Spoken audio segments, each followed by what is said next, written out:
With your bad self. Let's go. Hey, let's go. What's up, Brian? What's good, Kelvin? How you doing? I just thought I'd let you go ahead and get it in, man. You feeling good? You looking good? Look good, feel good? Hopefully the boys play good. Ain't no hope in this thing, man. Rattler's going to do what we do. Have you noticed the season that we've been having in the fall with all our sports? Oh, yeah. Yeah, we rolling. Oh, yeah. We haven't lost to HBCU yet. Really? Okay. I'm going to take your word on it. I didn't really give it that much thought, but I mean, that's great analysis. That's what you come to the O&G StrikeZone for, that kind of great analysis. Well, I'm just saying we undefeated in volleyball, right? Yeah, we are. Okay. Undefeated in volleyball. Have not we lost undefeated in football. Yeah, you're right. Haven't lost an HBCU in football. We got the SWAT championships coming up in cross country. Yeah. Okay. Yeah. I'm just saying. Okay. All right. Well, hello. Welcome to the O&G StrikeZone right here on the Black College Sports Network. Bryan Fulford, Kelvin Rozier, soon to be joined by Marcus Green, and a host of Florida A&M athletic coaches, who I'll tell you about in just a moment, as well as, of course, it is none other than the game of the year, the week that we have been waiting for, #JSU Hate Week, #Beat JSU. We coming, however whatever little meme or whatever you want to put out, it's time. It's time, ladies and gentlemen. It's time. It's time to invade Jackson, Mississippi. It's time to go back and just, again, game of the year coming up Saturday, October 19th, October 19th, Jackson, Mississippi. 2 top 5 BCSN ranked teams, 2 top 25 FCS ranked teams. Game will be featured on ESPNU. It's what we thought it would be, Kelvin, and we're finally here. Both teams coming off a bye. It's perfectly set up for both teams to hopefully play at their best. One side better than the other, the good guys, and then we'll take it from there. So looking forward to this matchup. I want to thank everybody for coming in and watching us, however and wherever you're watching us. YouTube, Facebook, Jericho Broadcast Network's page. Hit the thumbs up or the like button wherever you are. If you're watching us on Instagram Live, you might be watching us on X. We say hello and salute to you as well. That reminds me, I need to retweeted it from our O&G StrikeZone page. Got to make sure I do that as well from our own personal page as well. But we got a lot to get into. Coming up here in hour one very shortly, we're going to talk to our new softball coach. Excited to have on Coach Brittany Beall, making her debut into the O&G StrikeZone. Really excited to have Coach Beall on staff. Already making strides. Fall ball's happening right now, so we'll get a chance to talk with her. Then coming up at the bottom of hour one of our championship coaches, Coach Garfield Ellenwood, will be coming on, the head track coach, director of track and cross country, as the cross country championships are coming up. In another week or two? Yeah, another week or two. So it'll be an opportunity, and we're hosting. Tallahassee's hosting, so we get a chance to repeat, and so we're looking forward to that. And then somewhere late first hour, early second hour, another championship coach, Coach Mike Rice, Coach Preston Mike Rice, will be coming in and joining us. So looking forward to talking to our national championship winning coach. We'll talk. There it is. There it is. Got to make sure. There it is. Got to put That's respect on his name. Put respect on his name. And then obviously, then we get in hour two. We're going to talk heavy about this JSU FAMU game, and we always like to do.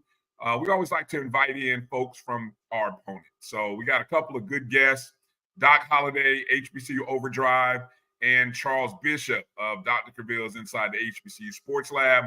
Both of those two gentlemen will be coming in, and we're going to get the JSU side. So before I do that, I'm gonna say it now because it's the only time I'm gonna say it.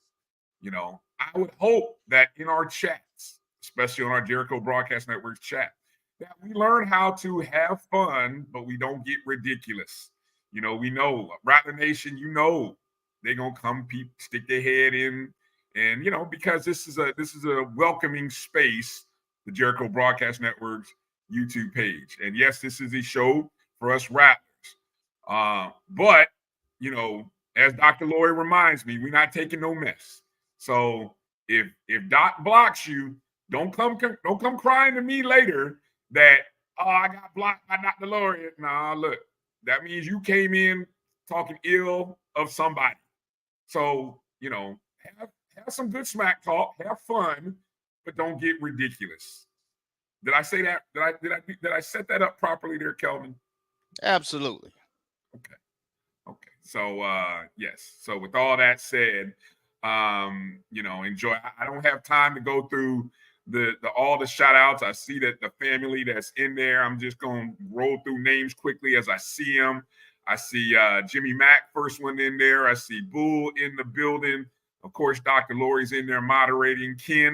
I see Kat Ashton Harris, Melissa Wilson checking in, Meredith coming in, Marcus J.Y., Reggie Delane also, B. Starks coming in as well, Lil Baby, Demetra, Mary 305, Mr. Campbell, Steve Campbell, James Bush, Gail Hinton, Chuck Hunt checking in from Monroe, Louisiana. Good to see you, Chuck. My guy, Tony Mathers, Ezekiel Love checking in. Tamara T, Sweet checking in. Good to see you. JT, EA, StrikeZone, that's a new one. Okay, but welcome. Good to see you. Let me see. Who else? There's probably some other folks that I might be missing, but hello to all of you. It's good to have you in. Thank you to our JBN subscribers, like Mary 305, Tamara T, Marcus JY, and the others. We appreciate you. We appreciate you for coming in. All right. Kelvin, you ready? You ready to get going? Let's go. You got your shoes tied up and you're ready? You ready? We got a loaded show. You see them double rattlers there. I got double rattlers. I got them double rattlers tonight. Watch out. Watch out. And we say hello to everybody on Instagram Live as well. Come on, joining us. My JBN Online is that's where the fun chats are happening, right? My JBN Online on YouTube. That's where the fun chats are. All right. So our first coach that we're going to introduce to you comes to Florida A&M after spending 16 seasons coaching a championship softball program right here in Central Florida, in my backyard at Eustis High School. A graduate 4-year letter winner from Auburn. Been a Florida High School Athletic Association champion, as well as a Coach of the Year. And it's great that we continue to have championship winning caliber coaches that want to be at FAMU and that FAMU will embrace. And I know FAMU will embrace. So with that said, let's welcome on to the show for the first time, Coach Brittany Beall. Coach Beall, welcome to the O&G. How you doing, Coach? I'm doing great. How are you? Coach, we're doing well. We're doing well. We're glad to have you on. Glad to finally get you in the O&G. Why don't we start by just kind of talking a little bit about what it's been like over the last month since you made the decision, and maybe take us a little bit into the thought process of the opportunity to jump from where you built a one of the most successful programs in Central Florida over at Eustis to now coming up into the college level at Florida A&M?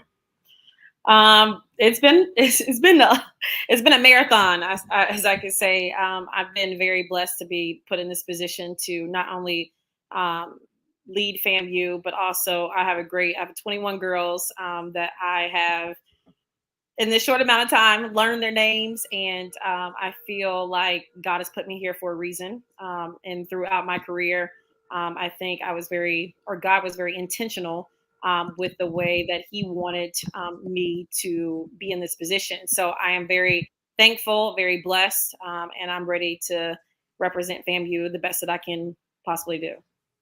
So share with us a little bit about the timeline. I mean, I'm sure it had to be tough and challenging all at the same time. Share with us a little bit about that process, if you don't mind. It was long, for sure, but I think in the beginning I got a phone call from a friend that said, "Hey, I think you would be a great fit for Florida A&M," and so I said, "Okay." So I kind of, did my research, and I put together my resume, sent it in, and then I got kind of in the middle, not in the middle, but there were, obviously, we know administration changes from, the former AD. And then obviously we know that period of time where Michael Smith was the intern AD. So it was a very big trust in the process. And like I said, since I've been here, everybody has been so helpful. I can't think. I mean, from the top to the bottom, the transition has been very smooth, and I've never met so many more people in my life since I stepped on the FAMU campus. I mean, I just, hey, you need anything? You need anything? So, like I said, the transition has been beautiful. Wonderful. Good to hear. Go ahead, Kelvin. Welcome, Coach. And I was wondering, did you have a previous relationship with Coach, our previous coach? And I know we had a player or two that from your program that play for us and have played for us. So what is your familiarity with the program you're inheriting? So Coach Patterson, I know all the way back from Coach Wiggins. So when I played, Coach Wiggins and my dad kind of had a softball relationship, of course. So I've known Coach Wiggins for a very long time. And then I sent in 2000, and I want to say probably 15, I think Tyra Bowers was the first girl from my program to kind of step foot on Florida A&M. And then I had also Soraya Brookenborough and a few other girls that I coach even in travel ball that played for Florida A&M. So knowing Coach P, I also knew Coach Orr. So I was kind of heavily stayed up with the program. And so seeing, the progress over the last few years, I felt like I was kind of had a hand in it. And then I also have I keep saying Soraya. I also have Sierra Maple that is also a freshman now here. Okay. And I know it's been early, but how did you work? Let me ask this question this way. So we have games already, fall ball. Yes. So how did how did that come together so quickly? And what was your thoughts on the fall ball schedule was already made. Okay. So fall and spring are already kind of made. They do that obviously probably at the end of May. So those are already kind of set. So when I got here Tuesday, we were practicing Wednesday. And then we had our first fall ball game last Friday against TSC. So I had to hit the ground running. I had time to get a printer set up, a laptop. I had to hit the ground running. So I had to go to 5:45 a.m. workouts and then straight to practice because we practice after workouts. So like I said, when I say I hit the ground running, it's been a marathon. All right. And at first glance, what do you think about the team you're inheriting? Strong, very strong. And like I said, this last 2 weeks, and just being honest, have been about trying to build a relationship with them. And I told them, I said, it's not about, the outcome right now, but I want to know you for who you are. I said, now is a kind of a blank canvas. So this is a fresh set of new eyes. So now you get to kind of go in positions that maybe you didn't get an opportunity at last time. And now I get to see you in this opportunity now. So it's been very intentional and delicate, because again, I want to make sure that the girls understand that I'm here for them, that I'm 10 toes down, and they have been responding very well. So I couldn't be thankful for a better group of young ladies than I do have now. Brian, let me get 2 more in, then I'll let you have it. Right. So Have away. Go ahead. So I kind of I want to know about you filling out your staff. I know you've got at least a grad assistant, but talk about that process, and then my second follow-up question is talk about how you plan on scheduling for the spring. So remember, the schedule was already done. So we did have to change a few things within the schedule. I'll go back to the coaches, but we did have to change a few things in the schedule. Florida actually reached out and said, "Hey, we want you guys to come down and play." I was like, "Wow, what a great experience." So we're going to go and play Florida on that tournament. I think it's Sanford and Troy, and then us in Florida. Florida State, the head coach of Florida State actually texted me today, said, "Hey, coach, welcome. If you need anything, we're here for you." So just seeing the support around the coaching, world has been amazing. I had coaches reach out left and right, just congratulating me.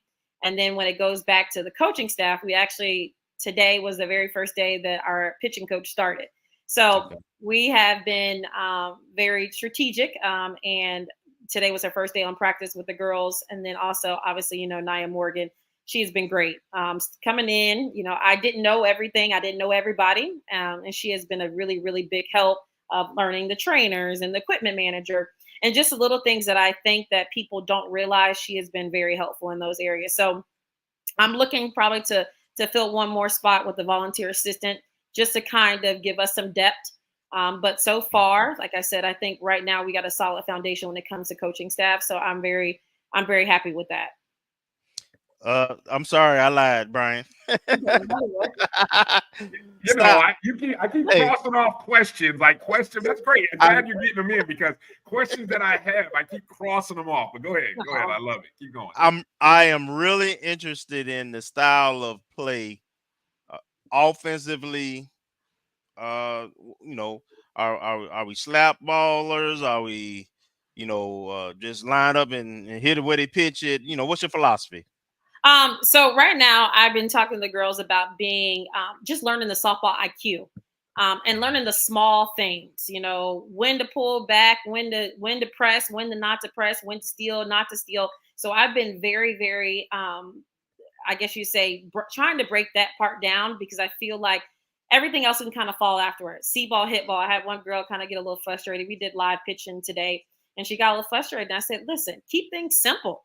See ball, hit ball." Sometimes, I know as a former collegiate athlete, we can make things very difficult mentally for us. But at the same time, we have to understand we're here for a reason. We got here for a reason. So let's just keep things simple. So just trying to find out. And of course, I was a speedster. I like speed.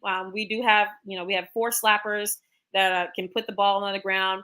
We got a girl from JUCO, Lexley Spooner. She can drive the ball. She probably hit about 5 out yesterday. So like I said, we got a good balance and a good range of athletes. So where we can play the small ball, we can do the line drives, and then we also can hit the long ball. But pitching, I think, will probably be definitely our strength. We also picked up a JUCO, Amari Brown. She'll throw a lot. Lauren Peppers is doing a great job. Obviously, we know we got Zoe. And then we also have Kayla. So like I said, on the mound looks great. The mound looks really good. Infield looks great. We also got a freshman shortstop. And like I said, but the depth of the infield, I can put 2 to every position, and they can do it well. So just seeing that combination and seeing how it's all going to work together, y'all, we gonna shock y'all. Well, we ain't gonna shock y'all. I already knew that we were here. But No shocking, Coach. We know you got a squad. We know you just gonna come in and cook up, put your own recipe and your style and flavor to it, Coach. We know that. A little bit of sauce. Yeah, a little bit of sauce. Let me go ahead and welcome in third member of our team, Marcus Green. Marcus, good to have you on. Say hello to Coach Beall. Good evening, Coach Beall. Hi, Thank you for coming in. I'm doing just wonderful. How are you? Good. Marcus, before I go to you, Mhm. and you missed Kelvin with his 10 consecutive questions. So, that's like a pitcher coming in, throwing straight gas, throwing strikes, right after pitch after pitch. Coach, I was gonna I'm trying to remember, and I got to think about what I had left in the tank. I wanted you to kind of talk a little bit about, and you mentioned this roster size, but I wanted you to kind of maybe speak on what you saw from this team previously from last season. Obviously, they won the East Division, went to the championship game last year in just our third season in the SWAC. When you watch and you kind of scout and evaluate this team, can you talk a little bit about what you saw, what you hope to improve upon? And then you mentioned 21 players. I think I heard you say, are you looking to add? Is there room to still add players, or we kind of have the roster that we have when we go into the spring? So obviously, in the process of me, kind of applying and just kind of doing my research, I went all the way back. I went to the SWAC championship game. I watched it online just to kind of see, what were some of the missing things. And then I realized, that was a lot playing the same team 6 times. And then on top of that, playing them, in the conference tournament, that was a lot. And I mean, we've all played sports at some time. It's hard to beat somebody 9 times. It's hard to beat somebody 6 times. So again, looking at that and seeing how we can kind of break that down. And like I said, I think with the depth that we have now on the mound for sure, and the depth that we have at the plate and on defense, I think that we're going to be able to be a little bit more, I guess you say, versatile, and the way that we set up our lineup, that is going to benefit us in the longer run. Okay. Marcus, I'm going to let you get in there and get a question in. Thank you. And don't be afraid, even though it may have been asked by Kelvin. Coach will let you know. He asked like 15 questions. Okay. Go ahead, Marcus. Once again, good evening, Coach Beall. I guess I wanted to ask, what's your philosophy on recruiting and team building, just based on, I guess, within the last couple of years, all the seismic changes in college sports, and as it relates to how you see the team roster now and how you're going to build in the future. You're going to rely heavily on transfers. You're going to have a good mix between JUCO transfers, potential Division I or any other collegiate transfers, and high school students, especially coming from the high school ranks. I think right now, just really seeing obviously what we have coming out, leaving next year. I know we lose a pitcher, we lose a catcher, a first baseman. So just kind of being strategic about what moves we make. And I think it's been fun so far, because we had an unofficial visit this past week. And then we got some girls coming in this weekend. We got some girls coming in next weekend. So I think for the advantage that we kind of had on this era is now we've seen these girls play multiple games, not just at a tournament once, but we've seen these girls play day in and day out. So we know, hey, she may have had a bad game, but no, she's a great player. So just seeing how that kind of plays into the atmosphere of what type of environment we're trying to have at FAMU. I think looking at, the portal coming up, and seeing, pitching and catching, I mean, those are your number one spots when it comes to softball. You got to have the pitching, you got to have the catching. So just looking and breaking down those things will determine whether we need to go in the portal, whether we need to go in, just coming straight out of high school. So I think, again, having the advantage of being able to see that on the back burner, I think is to our benefit. Okay. And follow up to that, as a new coach coming in, or at least new to FAMU coming in, and I guess this goes across all sports, but I guess I want to ask specifically for softball, if there are any offers made or any even interest shown to recruits by the previous coaching staff, is that retained? Is there some kind of, how does that actually work? Or is it just you wiping the slate clean? To my knowledge, I haven't had someone come to me and say, hey, I was offered, such and such. I think it's kind of where a coach has to kind of build a relationship. And I think that's across the board. if a coach has built a relationship with a student athlete over a year or 2 years, typically 9 times out of 10, that relationship is going to stand. I mean, that's pretty much known. But again, you have some students that really want to go to whatever institution that they want to go to, and they don't care who it is because they want to go to the school. So, seeing this on the backside of things and getting emails and, all these messages and, people really showing interest despite, the coaching change, I think has been a good eye opener, and to understand that people were just kind of just waiting for somebody in that position so that they can throw their information to. So there's a lot of student athletes that want to be a Rattler, and I'm happy to be in this position to make some of those dreams come true. Okay, well, thank you.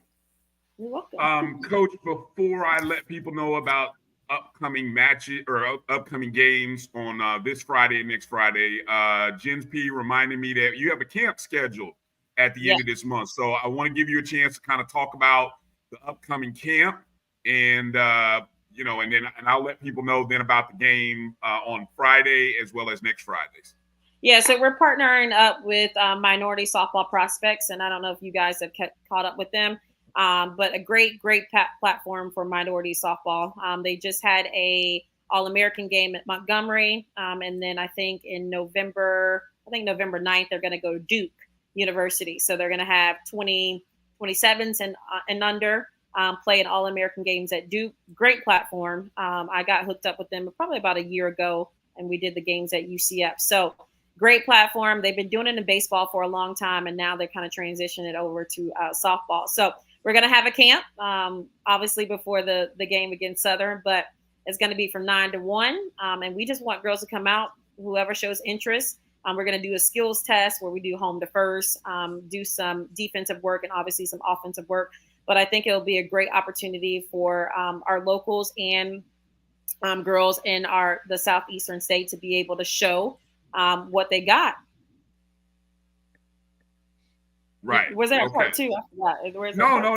No. You covered it. You covered it. Hit it out the park. I was just going to let people know this Friday, 5:00, right there at Veronica Wiggins Field. No, we changed it. We changed it to 4, actually. Okay, thank you. So 4:00. Yes. 4:00 Friday is a game against Tallahassee State College, right at Veronica Wiggins Field. And then on Sunday, you're taking a trip to Mariana, taking on Chipola College. And then next Friday, a doubleheader with at home. So those of you who are coming in town for the Southern game, get there early because you can get over to Veronica Wiggins Field, catch softball. So we got a 5:00 game against Tuskegee, and then a 7:00 against Thomas University. Thomas right up there in Thomasville, Georgia, coming down. So great opportunity. And that should conclude fall ball, right? Yes. Yeah, we're going to also have family day to get some of our close friends and family. We're also going to cook. We're going to barbecue. We're going to do all that kind of stuff after the game on Friday.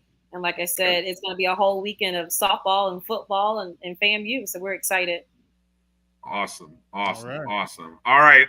Coach, how can Rattler Nation support you? That's always a big thing. We want to know what do we need to do? Where do we need to go? I don't know if the list of things. I know when you made an appearance on the 220 Club, you were still kind of evaluating what you needed. So now that a couple of weeks have passed, if you know what you need, is that been put out there? Let us know how Rattler Nation can support you in the program. Yeah, so we have been doing the 187 strikes. We have the link for our individual players. They've been fundraising $1,000 within this month. But shout out to all the alumni from the 220, and then also our FAMU softball alumni that came through with some of the requests that I had super fast and early. So we're very appreciative of that. We've been putting the list together. The list is very long, but we got it. But we've been strategic about who we give that list to. So again, we want to make sure that we can get all the things that we have on the list. But like I said, everybody's been super supportive. And the 220 and our softball FAMU alumni have pitched in and came in immediately with those specific things that we need so far. So we're very thankful for that. Well, Coach, I will say, I love all of the support that I see pouring in. I've been trying to put them up on the screen, so even if you didn't catch them, you I saw happen to go you. out there. Yeah, probably a lot of friends, a lot of former, maybe even some former players, other coaches, a lot of parents. I mean, there's a lot of love for you right now, a lot of excitement. We're just happy that we can continue building because the groundwork has been laid. Yes. And we know we have a championship program, and we're excited to see what you do with this team. Any last words you want to share with Rattler Nation? And hopefully, I know we will get a chance to talk later in the spring. But any words you want to share with Rattler Nation? You guys better come to the game in the spring. That's all I got to say. Come to the game. That's right. Come out. Like I said, we have 21 great girls. They're great in the classroom, just great overall young women. And to see them go on that field day in, day out and work hard for FAMU is very breathtaking. Well, we are, we love this team. We especially friend of the program, Nia Morgan. She's our Iron Woman. I mean, that's what we call her because I think she went 2 years ago is when she caught every pitch from behind the plate, which is like, I'm not a softball guru. I've become a fan recently, probably a bigger fan, but that's like unheard of from what I've been told. So she's our Iron Woman. And so we're glad that she's still around and that she's there to help you and help this program out. And we're super excited seeing what you guys are going to do. So again, ladies and gentlemen, give out your Twitter handles, Coach, so people can find you and shout you out. Look, what is my Twitter handle? Hold on.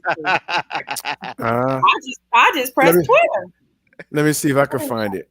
Oh, I started following Coach when we got when Miss Maple made her verbal commit. Yes, it's Beall 0628.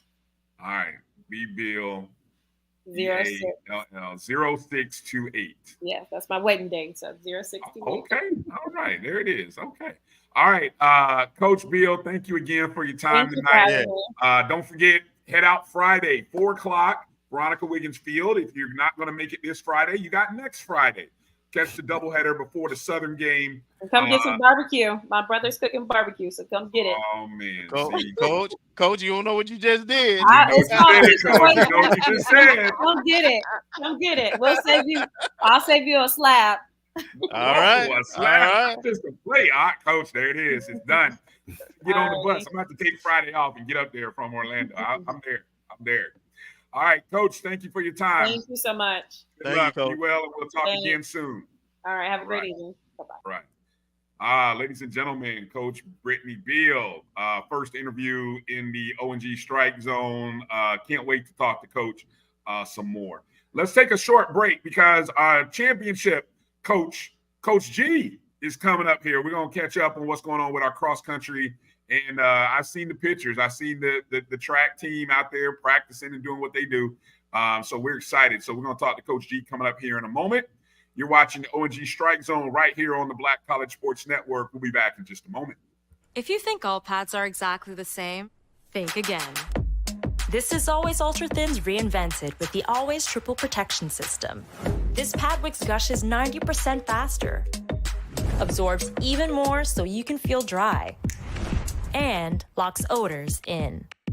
Rethink your pad for up to 100% leak-free and odor-free comfort with the totally reinvented Always Ultra Thins. This is always like never before. The Cuvée Group is a Florida-based marketing and training consulting firm. We help businesses communicate to their target audience and engage them in conversation. We also help to expand their audiences, which will ultimately result in growth for those organizations. In addition to being a certified constant contact specialist, my colleagues and I are also certified in John Maxwell Leadership Principles. We use these proven principles to conduct workshops, training, and private coaching sessions for individuals and companies looking to take things to the next level. Contact us to schedule a free consultation. Issues today, don't delay, call Cuvée. Nope. Come on, him? Ooh, I like him.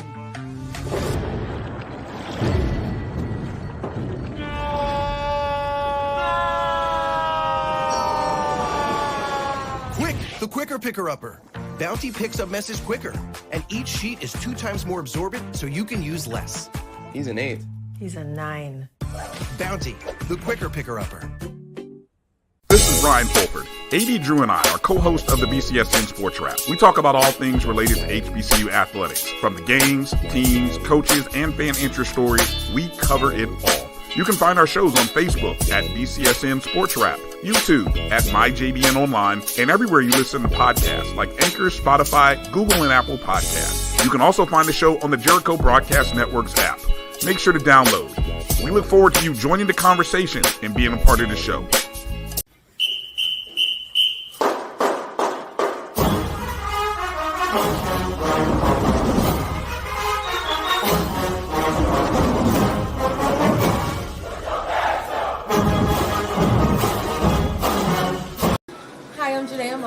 Greetings, I'm Kiana Watson. Hi, I'm Zoriana Hughes. Greetings, I'm Nia Morgan, and for all things FAMU Athletics, check out the O&G StrikeZone on Wednesdays at the Black College Sports Network. Go Rattlers!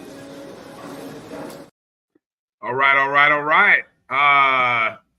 Well, we transitioned from the softball diamond to the court. Uh-oh, Coach, you're not hearing us. Let me make sure Coach can hear us. We got, let's see, check 1, 2, Coach. Let me get a mic check. All right, maybe Coach has got to log back in and out. Not sure, but coming up here in a second.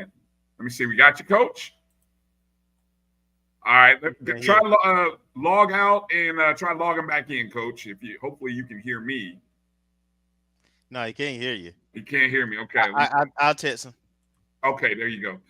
Coming up in just a second, Coach Garfield Ellenwood. We're going to talk about cross country and track here in a second. So appreciate everybody. Great comments in the chat. Appreciate it. Appreciate you, Melissa. Thank you for checking it out. Indeed, Jimmy Mack, FAMU softball is in good hands. Definitely. Yeah, you got to get there for the barbecue. You know, it's woo. I'm excited. I'm gonna have to figure out how quickly can I get from Orlando to Tallahassee on Friday. I know I get out of school early, but I'm gonna have to find a way to maybe sneak out by noon or something. I don't know. All right.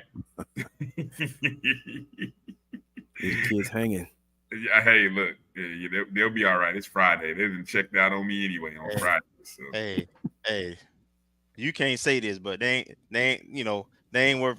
Hey, I take a slab over them any day. You're right. I can't say that. I'm glad you said that.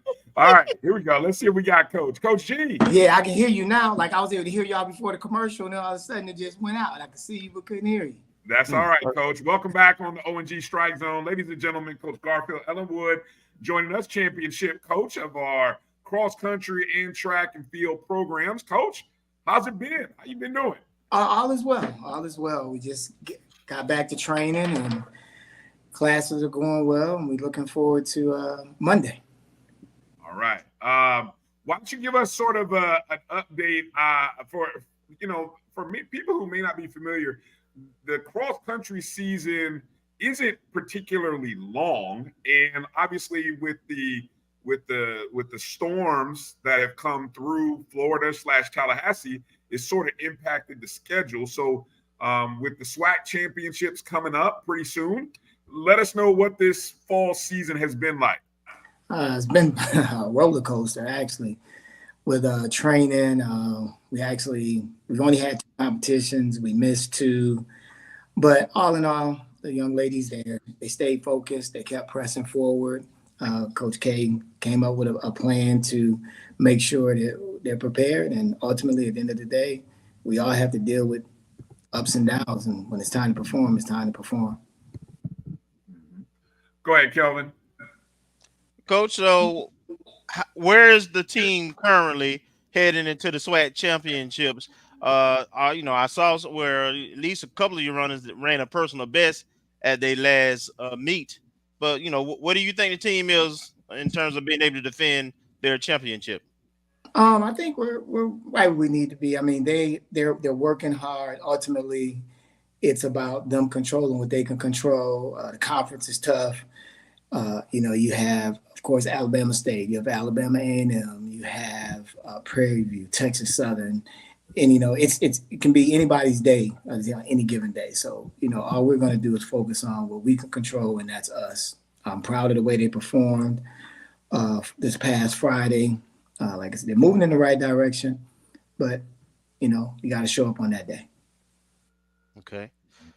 What teams are going to probably be our biggest competitors? Most definitely Alabama State. I mean, they've been the top of this conference for years, and you can't never underestimate them. They have a good coach. They have a good group of young ladies. But it's just like I said, at the end of the day, Rattlers gonna do what Rattlers need to do. That's right. Okay, good deal. Go ahead, Marcus. Well, good evening, Coach. Thank you for joining us. Thank you. My question, I guess, kind of a twofold question. The first part, you mentioned that there were 2 meets that were otherwise canceled or unable to participate due to the weather. Do you think going into the meat of the season and into the SWAC championship that will allow the team to be fresher, or will it be a detriment in that not having had as many competitions in order to build the stamina and get at their peak? I think honestly, it's about the training. As long as they're training and they're mentally prepared, that's what it's about. The competitions do give you an opportunity to get your feet wet, to move a little bit. But again, Coach K has devised a plan. She really went back, did what she needed to do to make sure that they're prepared. So, no, at the end of the day, we know what we need to do. We're not going to make any excuses. It's get it done, period. Okay. And that may be the answer to my next follow-up question, but I don't know, perhaps not in your mind and maybe some of FAMU's mind, but I would perceive, or at least I perceived, that it was somewhat of an upset last year when you came out on top in the cross-country championships. Do you feel like there's been a different approach by the team as defending champions, and maybe a different approach by the other SWAC teams, knowing that you are the defending champion? Oh yeah, very definitely. When you're on top, everyone's coming for you. You're the hunted. We were hunting, and now we're the hunted. But I talked to them as well as Coach K talked to them about. We just have to do what we have to do. We have to keep the same mindset that we're trying to eat, and as long as you keep that mindset, you'll be fine. Okay. Well, thank you, Coach. Coach, I'd like for you to talk a little bit about your staff. You mentioned Coach K, and for people who don't know, you're talking Coach Tamika Kinchin, who you talked a lot about her and the impact she had on the track season, as well as cross country. But I'd like, and I know you got, I believe, at least one new coach this season. So I'd like for you to take a minute and talk about Coach K, and then some of the other parts of your staff and how they work together in building this championship program that you're building. Okay, well, we have a dynamic. We all play a key role. I always say, at the end of the day, I'm the spoon that stirs the coffee, but you have to have your cream, your sugar, things of that nature. And Coach K is of course, the female on the staff. So she, always, the women have someone they can come to when they want to talk about hair and other things that they can't talk to me about. We have Coach Detweiler. Coach. Nah, that's not my thing. We have Coach Detweiler. He's they call him the uncle of the program. Coach Detweiler's from Tallahassee, worked over at Ricker's. Daughter graduated from Lincoln, so everyone knows him. So then we have Coach Brandon. He actually came in. He was a senior when I first got in, Brandon Love, and he wanted to get into coaching, and he's really moved into a role like right underneath me, picking up, understanding what I'm looking for, things of that nature. It's great to have someone that can relate to the athletes, be a buffer between us, but really wants to be a coach on the next level, and he's absorbing everything I'm trying to give him. But not only just myself, he pays attention to everyone else. Then we have Coach Coach Steve Thomas just came in. Coach Steve Thomas and I worked together at Mississippi State, and it was just a blessing that the Lord brought him and his wife here, and he was available. I mean, we would sit and talk track and field for hours at Mississippi State. So it was just a smooth, easy transition. He knows what he's doing. He's had multiple Olympians, multiple NCAA champions in the jumps. And you want to have people that are as good as you or better than you in their areas. That's what makes a program. That's what makes us go. I'll be the first one to say I don't know everything. I'm always trying to learn, and just our conversations, you pick up something that you did. I think that man's forgotten more in track than he knows. That's serious knowledge, definitely. And we have a graduate assistant. Her name is Sydney Blackburn. She came over from Albany State again. Just a blessing for her to be admitted to FAMU, and then reached out. Coach Taylor, I actually knew Coach Taylor. He reached out, said she was looking for a graduate assistant.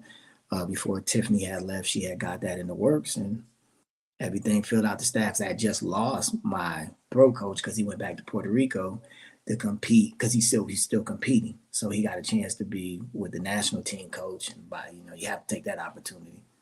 Mm-hmm. So things just fell into place. I can honestly say these last two people have been godsends. Nice. Go ahead, Kelvin. So, Coach, kind of give us a rundown on how the rest of the team is doing. And I guess that's a good question for me, because I don't know this answer. During the fall, what do the winners participants do? Are they training or weightlifting, or what's the routine? Almost definitely. We train. We had a team gathering fellowship Labor Day, and Monday and Tuesday we started practice. And we've been practicing since then. Things are going well. It was a little culture shock. I made some changes. I went back to my old self, and I'm liking what I'm seeing. I didn't like losing by 10.33 points, and I make sure that's not gonna happen. All right. So where are you with your scholarships on the men's side? I know we were still kind of building that up. How's that going? It's going pretty good. I think we're in a good place. I think we're in a real good place. Just get these guys to finish the semester strong and get them to the line, and let the rest speak for itself. I love it. I love it. I got it. Go ahead, Marcus. Oh, you're on mute, Marcus. You're on mute. Coach, I noticed on social media over the summer that there are a couple of folks who had made verbal commitments to FAMU. Has everybody showed up? Yes. Mm-hmm. Okay. Everyone's here, and everyone's working hard. Okay. Would you care to elaborate? Yeah, I mean, like you said, they're here. We working. we working. We put one foot in front of the other one. We hit these weights. And I'm looking forward to December 6th, and then coming back from the Christmas break, putting a couple more pieces into the puzzle. Mm-hmm. And I think we'll be right where we need to be. My goal is to make you guys proud. Hey, Marcus, didn't you hear Coach how he answered my question? He said, hey, just make sure they finish up strong, so we can get them to the line, and the results will speak for themselves. I heard Coach. Hey, Coach, a question from the chat. How is the FAMU relays? How's that looking? Yeah, yes. I'm sorry. March 22nd, 2025, FAMU relays will be back. We're going to run an abbreviated version. We're going to have 10 events. Want to get the alumni out. It's going to be in conjunction with Beall Day. Okay.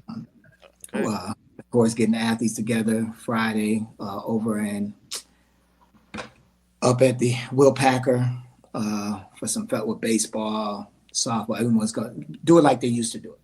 Yes. So that's definitely the plan. We have some commitments already from some college teams, some high school teams. I'll open up to the high school a little bit and just try and get it going again. The main thing is I wanted to put on I wanted to really get back to the alumni. Everyone's been looking for it. The community's been looking for it. So that's this first year is just about getting it going again and letting everyone come out and enjoy, and then we can kind of build from there. Ultimately, hopefully, we can get the facility where it needs to be so we can really load things up. You got to have a good facility to get some fast times for people to really come. So that's the Yeah, definitely, Coach. Love that announcement. A lot of folks in the chat's already excited, having flashbacks. When they folks having flashbacks all of a sudden. Oh, spring carnival. Oh, I remember those days. Yeah. Oh, yeah, peeping out Sampson Hall window. Ooh-wee. Yeah, it's a good time. We plan on having vendors over there and everything. Vendors right there by Sampson. Shout out. Yeah, good time to live near the track. Boy, I tell you what. Another question from the chat. Kenya asks, how are locker room facilities? So how does that work for the track athletes, Coach? Where you guys house that set up? We have a men's and women's locker room in Gaither. We're in the process of getting signage done in both the men's and women's locker rooms. Hopefully we can do it up like golf did. They got an amazing facility that looks beautiful, and hopefully we can get something like that. That's where we're at. Angela's working hard, trying to make some things happen for us. So hopefully, again, we'll give her something to be proud of.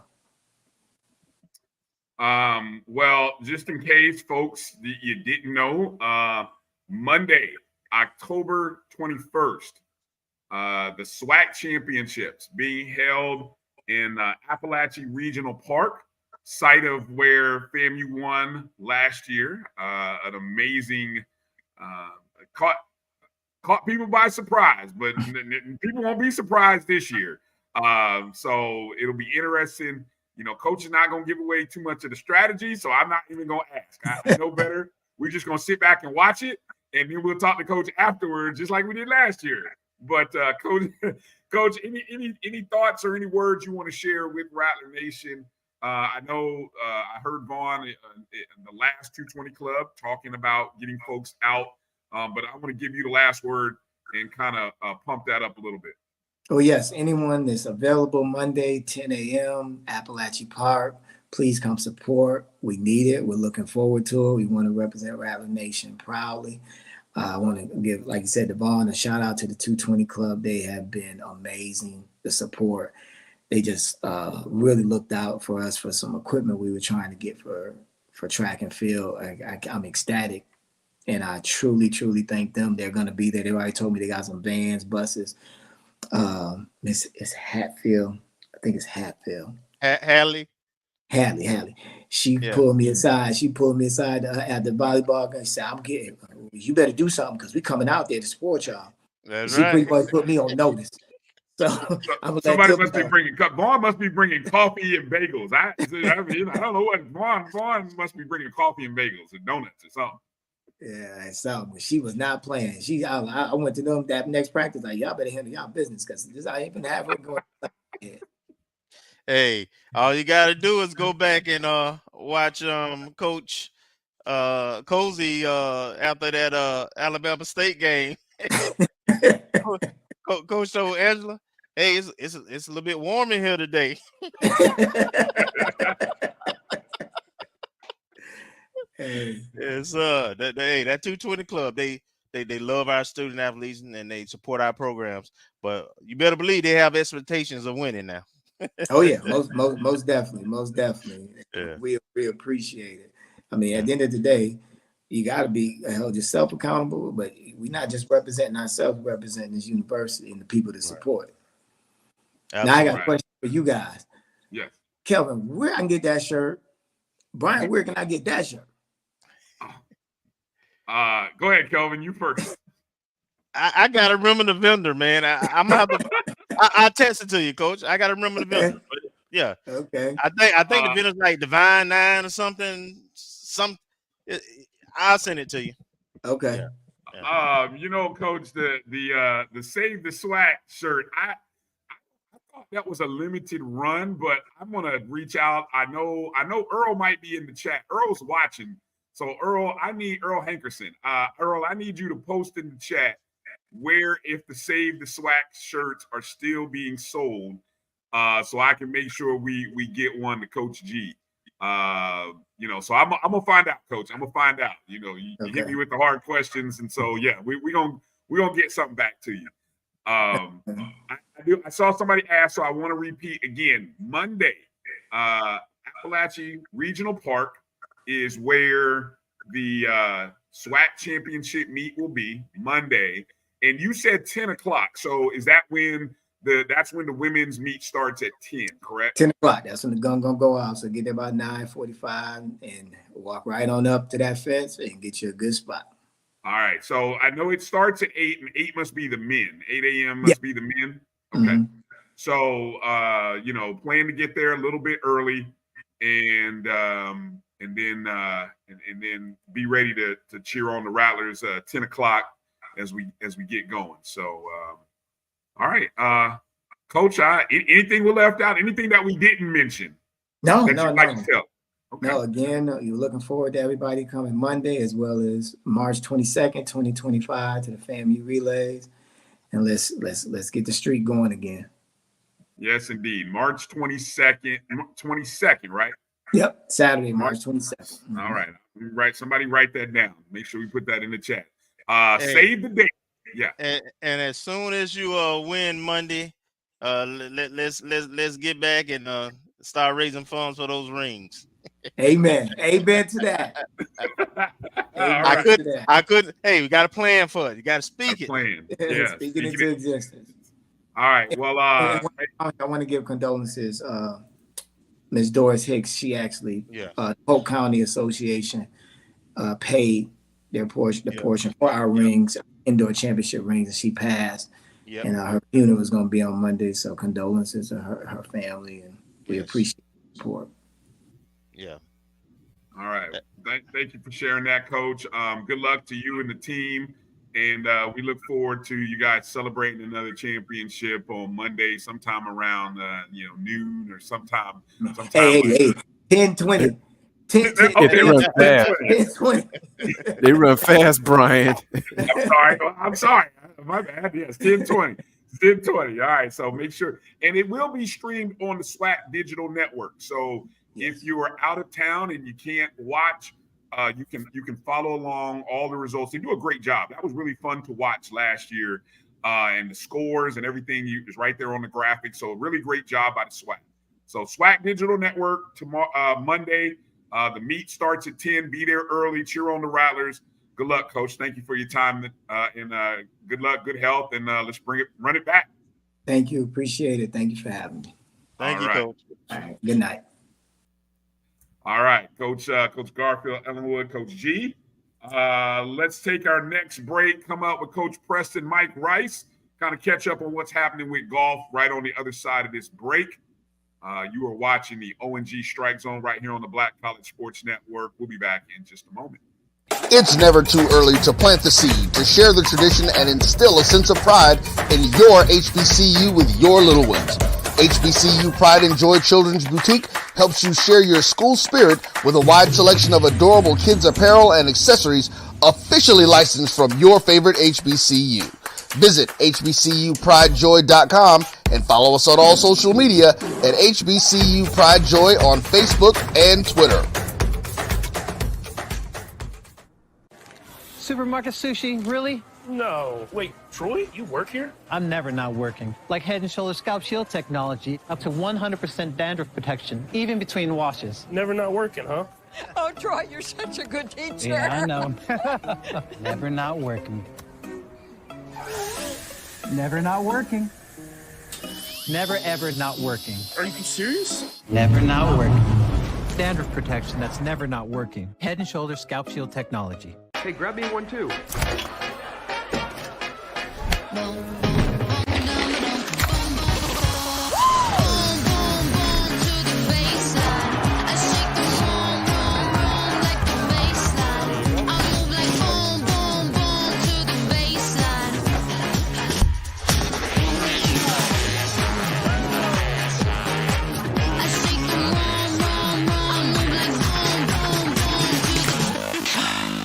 Charmin Ultra Soft has so much cushiony softness, it's hard for your family to remember they can use less. Sweet pillows of softness. This is soft. Holy Charmin. Oh, excuse me. Roll it back, everybody. Sorry. Charmin Ultra Soft is so cushiony soft, you'll want more. But it's so absorbent, you can use less. So it's always worth it. Now, what did we learn about using less? You gotta roll it back, everybody. We all go. Why not enjoy the go with Charmin?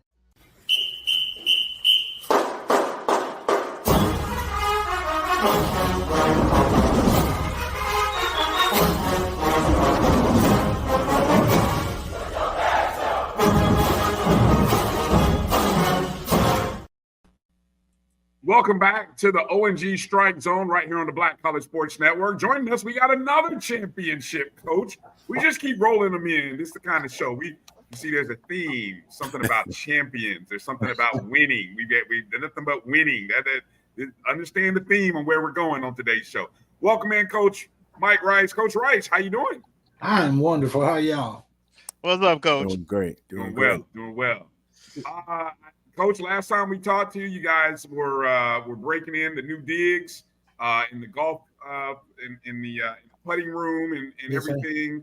Mm-hmm. The season, the fall part of the season is underway. Kind of give us an update on just the results. And I know the weather has obviously played havoc with the schedule, as it has with every sport. Mm-hmm. But start with a little bit about the roster. This is a newer team compared to last year's national championship team, and then just the early part of the season. Right, like you said, it's a new year. You know, I don't like to say we're rebuilding, but reloading. We got 5 new freshmen in town. We brought in a transfer from Alabama State, who's been a huge leader of the team so far, which has been nice. We needed to make sure that we brought in somebody with a little experience, especially with these freshmen coming in. But we've had 2 freshmen already, or really 3, step up already in the first 3 events that had played well. I'm excited about the future. I can say that. It's really hard. We had 5 graduate. That's hard to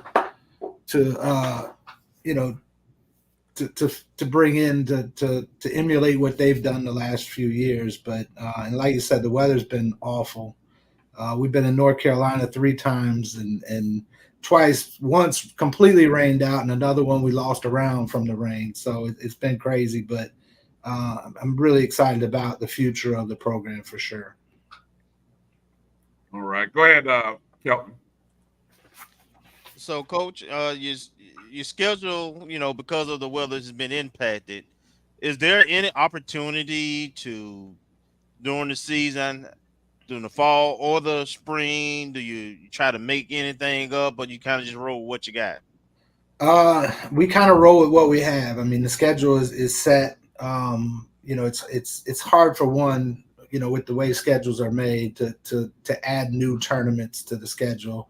I will say this, we were invited to a tournament, which has really been nice because the NC State tournament was completely washed from the rain.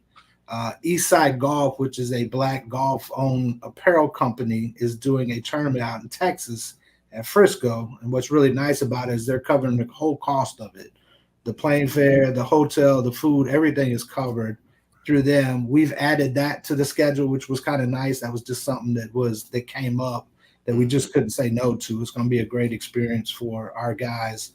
It's actually going to be at the PGA of America's site as well, which is an amazing facility. So that was kind of weird to have that happen. That's not something that we planned, but being that it was, and it was an opportunity to showcase our guys, we're going to do that. But when we do get rainouts, you just kind of roll with it.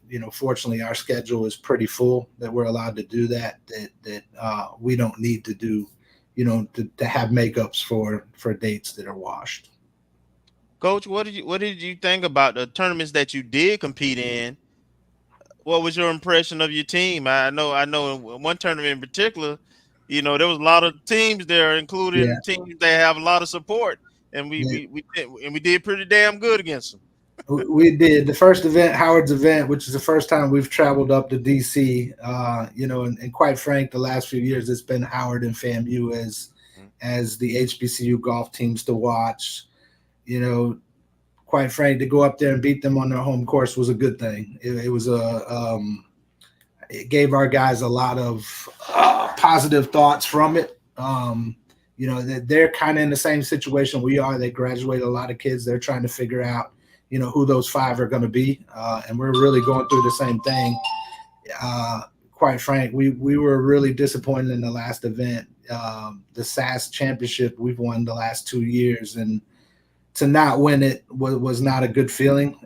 But honestly, I think it's a good thing. It keeps our guys hungry that we didn't win it. So I'm excited to see we get on the road next week. I'm excited to see what that's going to look like, because I can tell you these guys are out there grinding and working their butt off. So I honestly think it was a good thing to not win it. I know that sounds bad, but I think it's going to motivate them moving forward.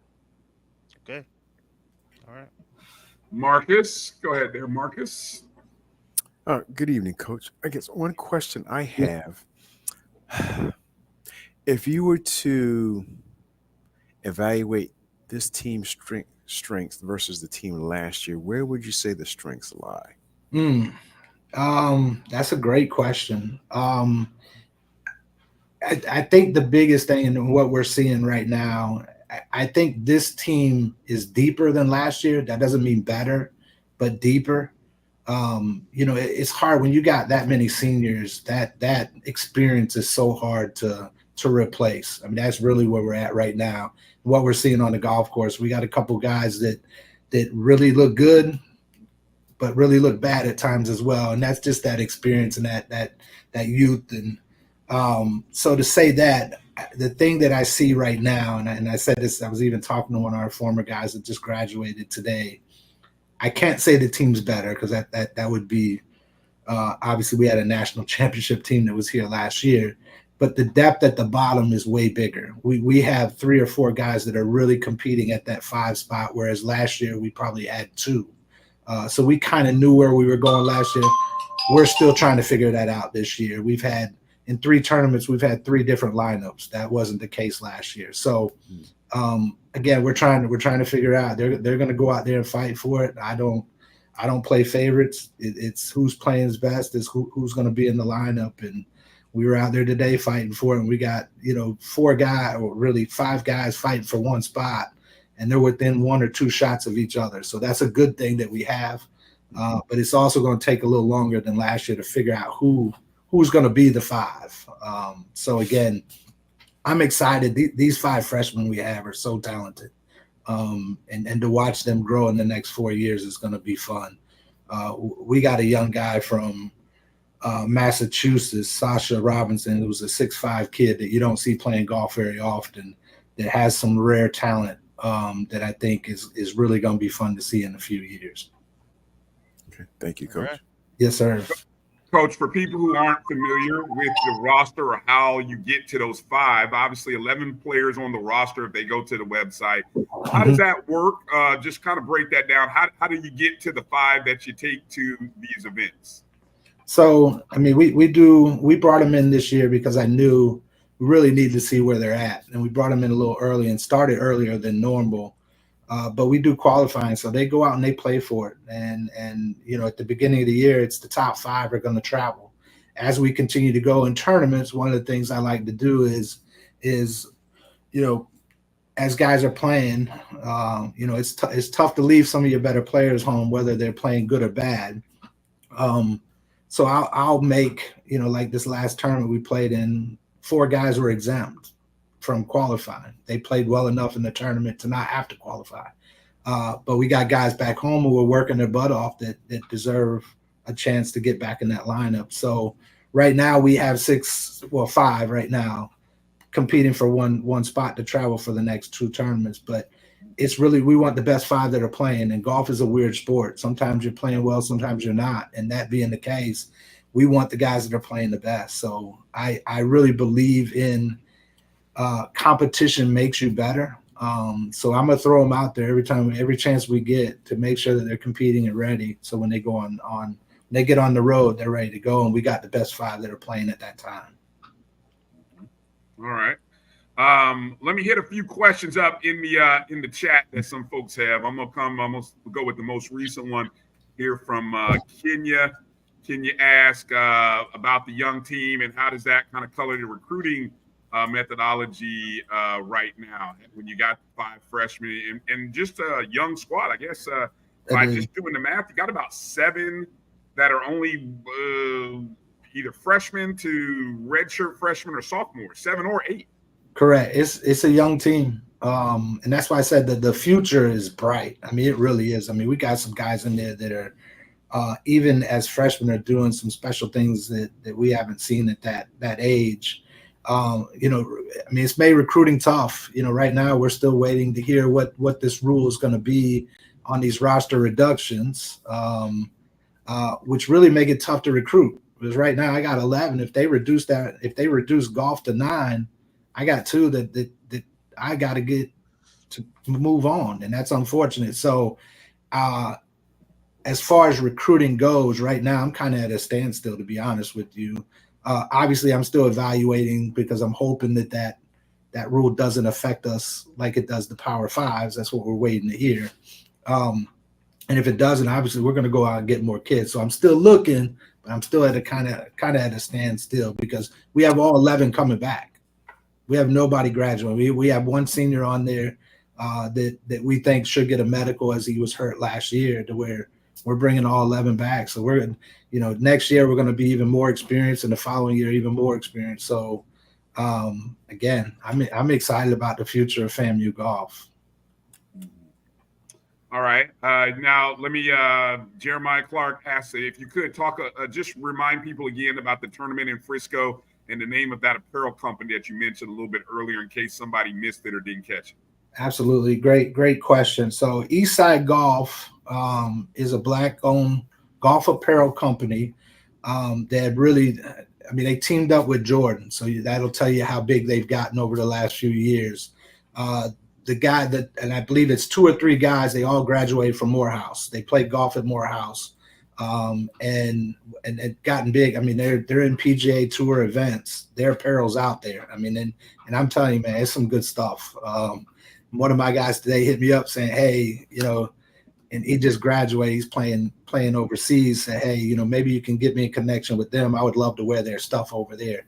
But it's Eastside Golf. They're Morehouse graduates. I love what they're doing. You know, they're trying to give back by putting on this big tournament. It's going to be showcased.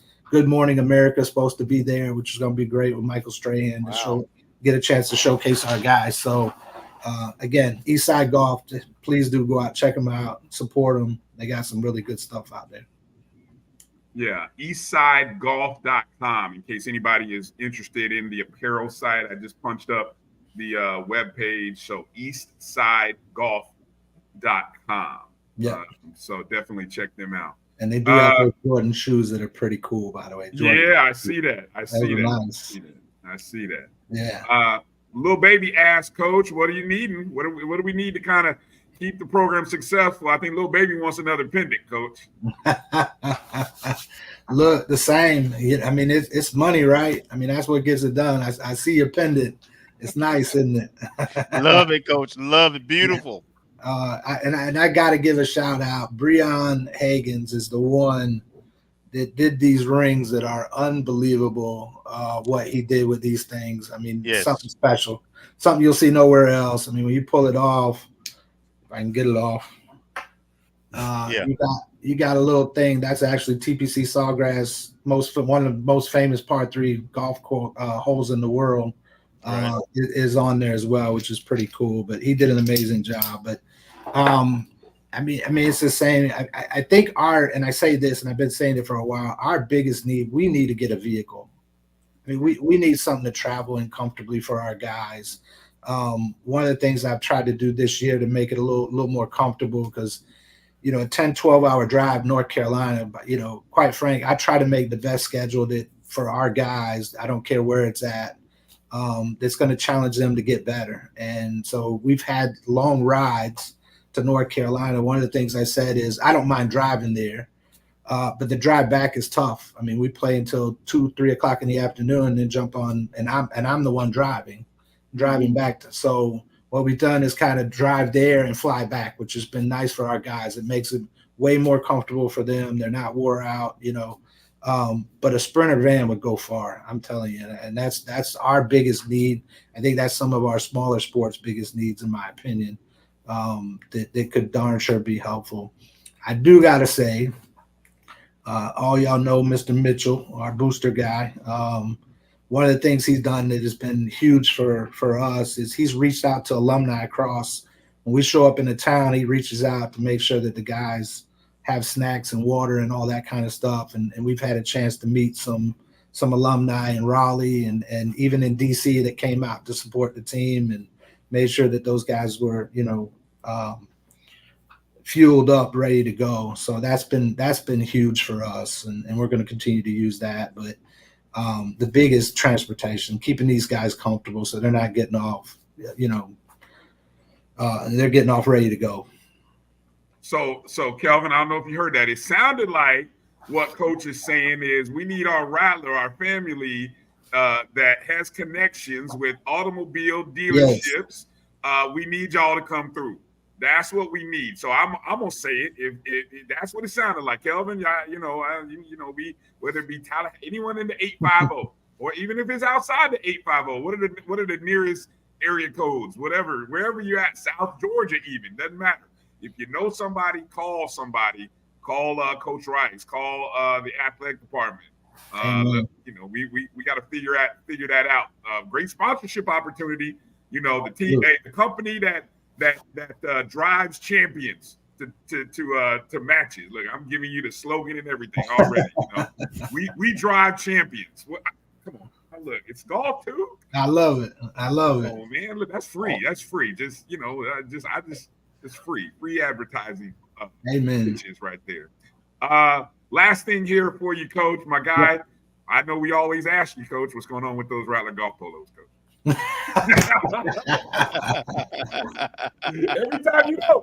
Every time you come on, we get you with this. You do it. Look, again, it goes to budgets, right? If we could buy them, then we could get them to y'all. But unfortunately, that budget doesn't allow. But anything for the guys, really. So people ask me all the time. We literally have 12 of these. That's what we have. We have 11 for the guys and myself. That's it. And I know people are always saying golf always has the best stuff. Of course we do. We're golf, right? That's why. Man, Hey, Coach, I don't know who I'm gonna do a little legwork. I don't know who we have to talk to, but I mean, we got a bookstore. We got to get some kind of fan shop, going so we can so you can generate some of that revenue for your program. So no absolutely, because I would tell you, those polos are fly. Absolutely. Oh, yeah. I have one in every color. You mean you already have one in every color? Is that what you just said? Is that what you said, Kelvin? I said I will. No. Coach told you he only got 12. Look, you know what? We started, and I love the golf logo with the Venom. And I'm not going to take it. I am going to take it from him. So the golf logo, so everybody knows, the Venom that showed up, and now you see it with football and basketball. The year that we won MEAC, we were playing in regionals, and we were playing in a group with LSU. And LSU had the Tiger swinging the golf club. And I said, I know I've seen the Venom character. And we had somebody working here. I came to him, I said, hey, can you put a golf club in his hand? He said, absolutely. What I meant was, can you make him swing a golf club? Because that's why we say, yeah. But he said, I can't do that. So he started this, and it caught on. And now everybody wants it. Basketball, football, everybody's put it in their hand. But that's where it came from, just so everybody knows. It actually came from regionals. See? I'm telling you. Put it on a hat too, Coach. Put it on a hat. Yeah, I put it on everything. We have it on our golf balls. I just love the Venom character. I think it's the best character we got. Agreed. All right, we're gonna keep working. We're gonna keep working. Every time we see you, Coach, we're gonna ask. Eventually, I can't wait for the day when Coach sees me and he comes to me and says, "Hey, Bryan, guess what? I got some great news for you." And I'm gonna know the minute he says that, I'm gonna say, "Oh, Coach, what we got polos with yourself?" I know that's what it's gonna be. Bryan, eventually, I'm gonna give you my shirt. That's what I'm gonna do. I'm just gonna give you my shirt. That way I know you got one. Oh man, you don't have to give me the shirt off your back. I'd rather buy one. I appreciate you though. I appreciate you. Of course. All right, Coach. I want to give you the chance. Any last words or anything you want to remind Rattler Nation about before we wrap up with you? Yeah, again, like I said, we're going to be reaching out to cities that we're at from alumni and boosters to, definitely come out, get a chance to meet these young guys because we got some great kids. I can tell you, we got some good kids with some rare talent that I would love for our alumni to see. Obviously keep supporting because we can't continue to do what we do at a high level without alumni and booster support. That's just what, and y'all know I'm an alumni and a booster as well. I give my donation every month, and I pay for my boosters every year. So I'm gonna continue to do it because I know that's how we reach our student athletes. But again, continue to do it so that we can support them. All right.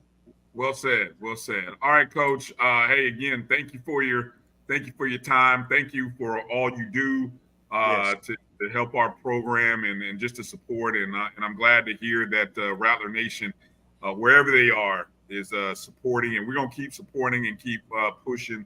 And, anytime you got something you need to let Rattler Nation know about, you got a spot, you got a spot to come let us know. All right. Absolutely. Thank you for all of y'all do. Keep doing what you do. Thank you, Absolutely, sir. Coach. Yes, sir. All right. Be well, Coach. We'll see you soon. Yep. All right. Ladies and gentlemen, Coach Preston Mike. Hey, Brian. Yes. I know we're getting ready to take a break and go into this next segment. So I got to do it now. Timing is everything. So we went from championship coach to championship coach to championship coach. Now we're going to bring on JSU people. I'm just saying, I'm getting started early. You're getting started early, boy, I tell you. With that said, let's get ready to take the break. It's time to get ready to get into talking about the game of the year as the Rattlers are traveling to Jackson, Mississippi to take on Jackson State. Game of the year, 3:30 Saturday, FAMU Jackson State. Coming up on the other side, Doc Holliday of HBCU Overdrive, Charles Bishop of Dr. Cavill's Inside the HBCU Sports Lab coming in, and we're gonna find out just how strong this Jackson State team is, and maybe find some things that we didn't think about, we don't know about this Jackson State. Should be a great game. I'm expecting a great game on Saturday, and so we're looking forward to talking to these two guys about it. Hang in there, get your questions, get your popcorn. It's about to get fun in here. You're watching the O&G StrikeZone right here on the Black College Sports Network. We'll be back in just a moment. Hey, grab me one too.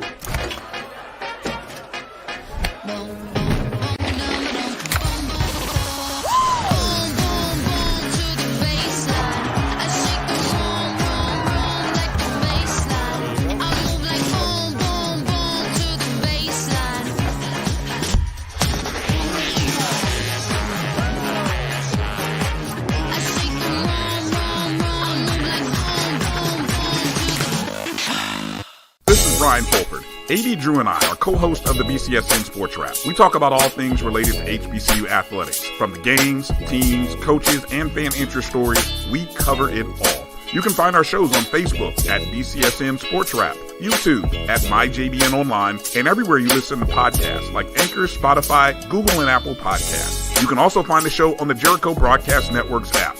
Make sure to download. We look forward to you joining the conversation and being a part of the show. This is the Dean of the College of HBCU Sports, Kenyatta Cavill of Dr. Cavill's Inside the HBCU Sports Lab with Mike Washington and Charles Bishop.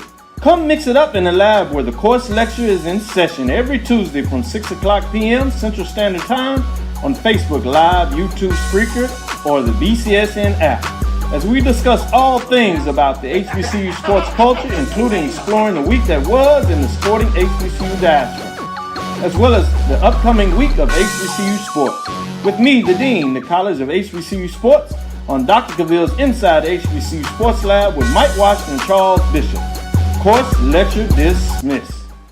Choice Hotels is a family of brands that helps you get the most for your money so you can be any traveler you want to be. You could be a free hot breakfast hero at a comfort hotel. Yes! That's how you waffle! Mister, this script got a plot twist at a Radisson hotel. A business big leaguer. Go for key. Even the ultimate pool float inflator. With 22 brands and the best value for your money, Choice Hotels has a stay for any you. Book direct at choicehotels.com, where travels come true. Gotta get the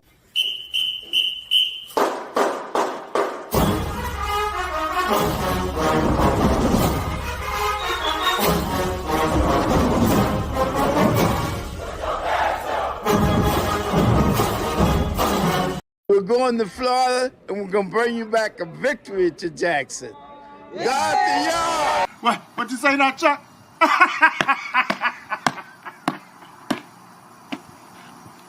Man, you a plumb fool, man.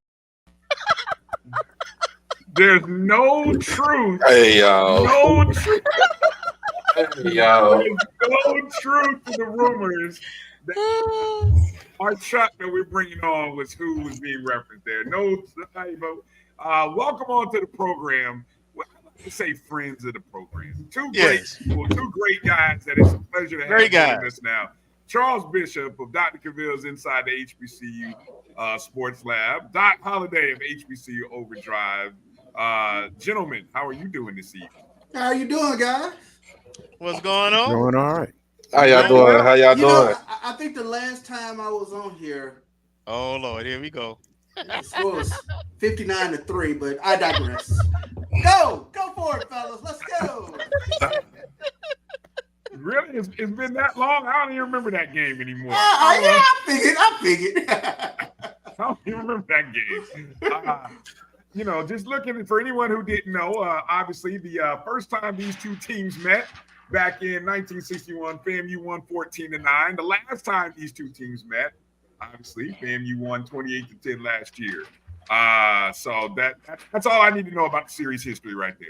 Everything else in between, is whatever. I just need to know. No. You can't get away from like no. Right over that. Huh? You skip right over that.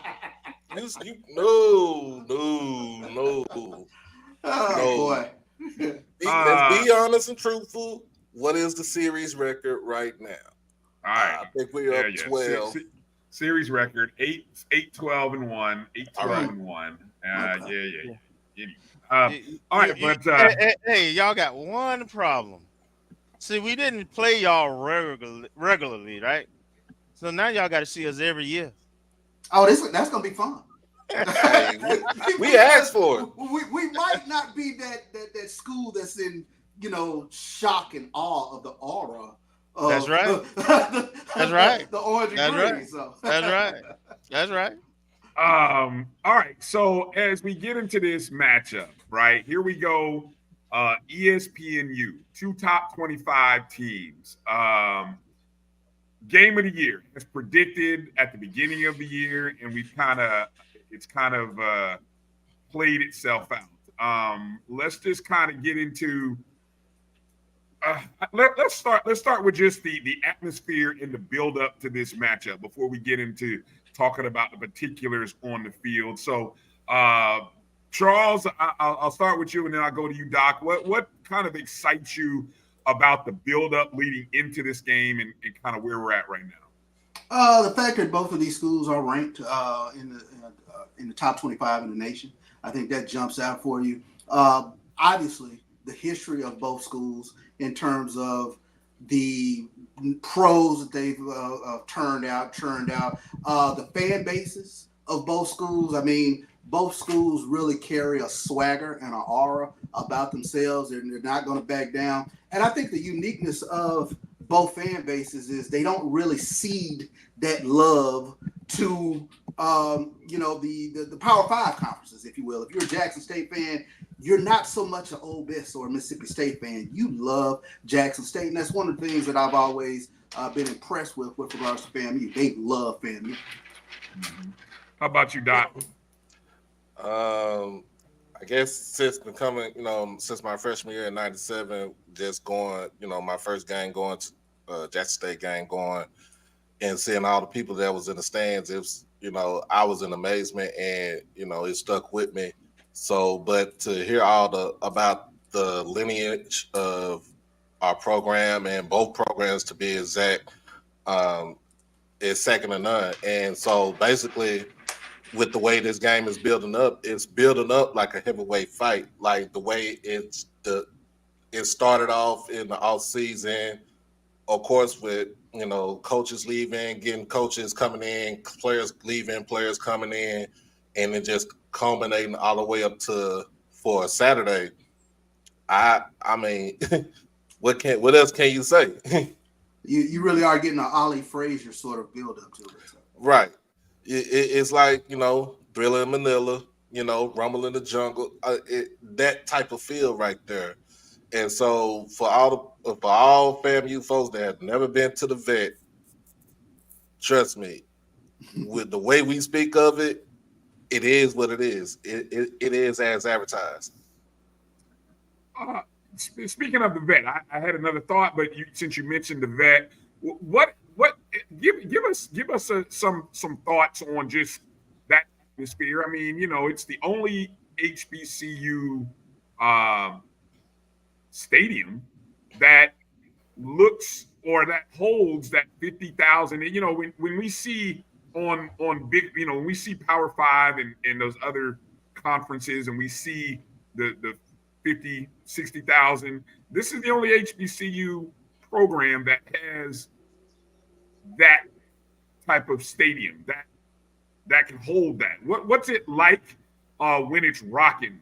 We're hoping to silence it, but you've seen it when it's been its loudest. What is that? What is that like? I'll start with you, Doc, and then go to you, Bishop.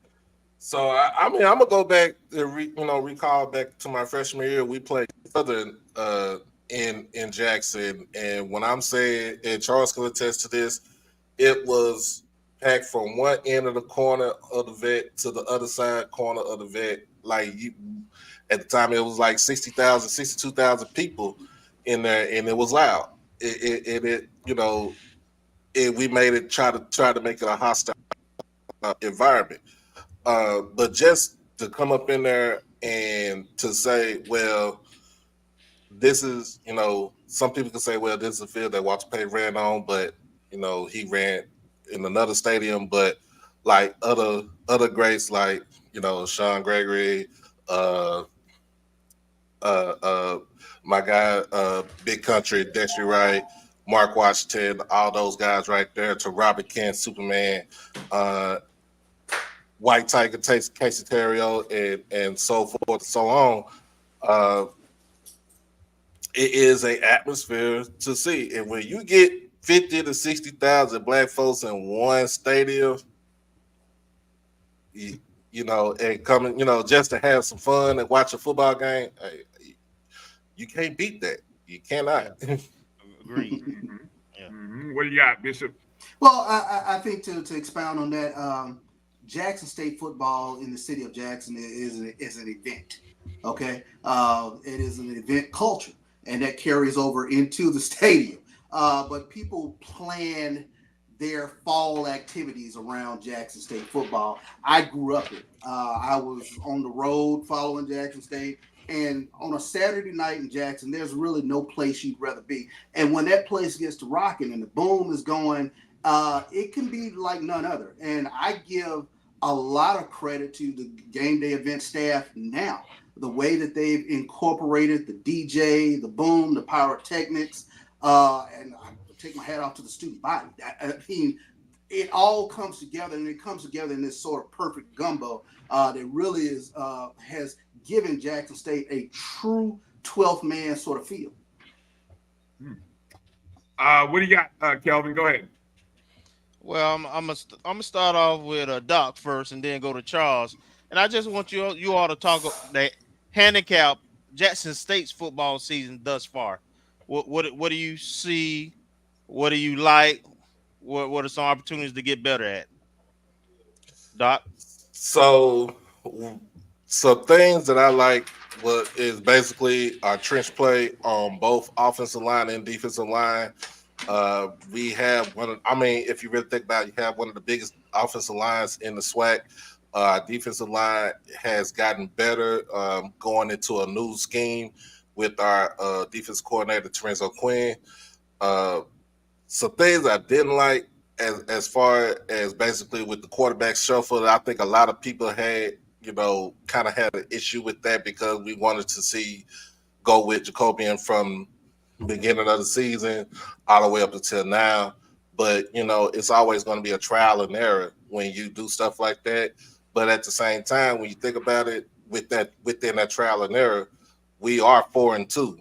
I mean, we are sitting 2-0 in the SWAC. Now, if you take away the one game that we played at the beginning of the year against Louisiana Monroe, I mean, it's a whole different story. I do like the play calling of what TC is doing as far as offensive wise.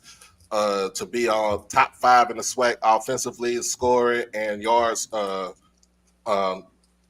and basically gaining yards and touchdowns. Basically, it's a good sign for things to come. And the other thing I did like too is our special teams. Our special teams were horrible last year. Like we couldn't tackle a brick if we wanted to, but we got a special teams coach in Javancy Jones, who's also an alum of the school, and picking up arguably, I think, one of the most exciting players in the SWAC, and Travis Terrell as a freshman. So I like what I see. If I was to give ourselves a grade right now, I would go with a B- only because of the simple fact that we had the quarterback shuffle earlier, and now he's sticking with Jacobian Morgan from here on out. Okay, Charles. I think to piggyback a little bit on what Doc was saying, I think the trench play has been surprisingly, for me, extremely good. And I go back to the Louisiana Monroe game. Jackson State really they weren't blown off the ball against the FBS team, so that stood out for me. And then once you sort of get into conference play and things of that nature, that's one of the things you can hang your hat on. They're going to move the line of scrimmage. And then the defense has played surprisingly well for me. I mean, when you go from Dennis Thurman, which for me was all-world defensive coordinator, I expected a little bit of slippage. But this is a sound defensive team. The concern, at least for me, of course, is sort of taking your foot off the gas, as we've seen them do at times against Texas Southern, against Alabama A&M last week. That was concerning, but it's a solid team. I give them a solid B. Again, I'm gonna piggyback on Doc what he said about Travis Terrell. He gives that special teams another dimension. And I don't know if you guys remember, but Southern had a guy named Willie Quinn who really gave defenses hell. And you had to always account for him. Travis Terrell sort of gives me that same vibe because you have to account for where he is, whether he's on kickoff, whether he's on punt, whether he's in there on the offense. You have to know where he is at all times. And when you think about it too, the anomaly as far as with Grambling, the Grambling game, with the 5 turnovers, we shot ourselves in the foot in that game because there's no way that Grambling and I'm be honest with you. There's no way in that Grambling game that we were supposed to be down like that. Also, give away the fact that in the second half of the Alabama A&M game, they went on a 28-7 run to finish it out. But that's when you look at that. It's been like that for the last 3 years with that team. And then when I was looking in the comment, that was like our secondary is weak. I can't say our secondary is weak when you basically are blitzing 60% of the time. So most of your time, your DBs are going to be in man. They're going to be in man coverage. So they just have to set a tone. Basically, they're just out there running sprints. But like I said, styles make fights, and it's going to be a good game on Saturday. Hey, so basically what they're saying is same thing Coach Simmons said, self-inflicted. Oh, that was y'all. That was on y'all. That was on y'all. That was on y'all. Ain't nothing self-inflicted over here. That was on y'all. Hey, he said that, and we ran with it. Look, You know, I couldn't let that. I just couldn't let it go. I'm sorry. That was memorable. Yes, it was. I can't say nothing bad about it, but hey, we ran with it. It was we made it a meme. Yeah. Hey, it is what Hey, it it's is. good. It was good. It was good stuff, man. Go ahead, Marcus. I guess my question is, going from year 1 to year 2, what have you guys noticed for Coach Taylor in terms of his improvement? That's a great question. For me at least, they did a good job in getting more pieces, and I think the offensive line play has gotten much better. I think TC is a play caller I'm pretty familiar with, knowing that when he finds a matchup he likes, he's going to exploit it to the hilt, and those are just subtle things that I've kind of noticed with regards to when he takes his chances. He's one of those guys. He absolutely believes in the Jimmies and Joes have to go make plays, and he's going to find a way to get the ball into playmakers' hands, as we've seen with an emerging player like Jonas Fertillion, a guy who can stretch the field. So, I mean, it's subtle things that I sort of noticed with regards to just the way he's gone out and gotten some better pieces that I think will help Jackson State obviously play into November and be right there in the thick of things. The best thing some of the things I see that was good with TC, of course, with the play calling, but picking up an O-line coach and Manny Ramirez from Texas Southern was one of the bigger things that we needed to address. Also, with the departure of Jonathan Bradley from defensive coordinator to go to South Alabama, we just promoted in-house and made Terenzo Quinn the DC. And I tell people, when you get a new DC, it takes at least 2 years for you to learn the lingo, to get all the coverage, the verbiage and everything like that. But the way that he's doing it now in year 1, it's surprising. The other thing I like was when they named Coach O the general manager, because to me, I feel like him and TC know what it is, how they know how it is to build a football team, and they built the football team in the image of Coach Taylor. I'm not going to say the thing about having a W.C. Gordon Field, because I didn't see that at the time, but it looks like to me the way he got the team going is more to his liking, kind of from like in the early 90s when we had Big Daddy Carson as a head coach, and he just making it into his own image right there, and that's what I like. So some other things that I like that he's doing, giving freshmen a chance to play. Not promising them that they're going to play, but if going into practice, you do what you got to do. You're going to be out there on the field you're going to be on the field to contribute. That's what I like. I'm gonna follow up on that, because I think one of the things about this TC team, it does have a feel towards back when you looked at WC or Big Daddy, because Jackson State, I always say the DNA of Jackson State football is big offensive linemen and a running game. And you see that, especially with regards to this team.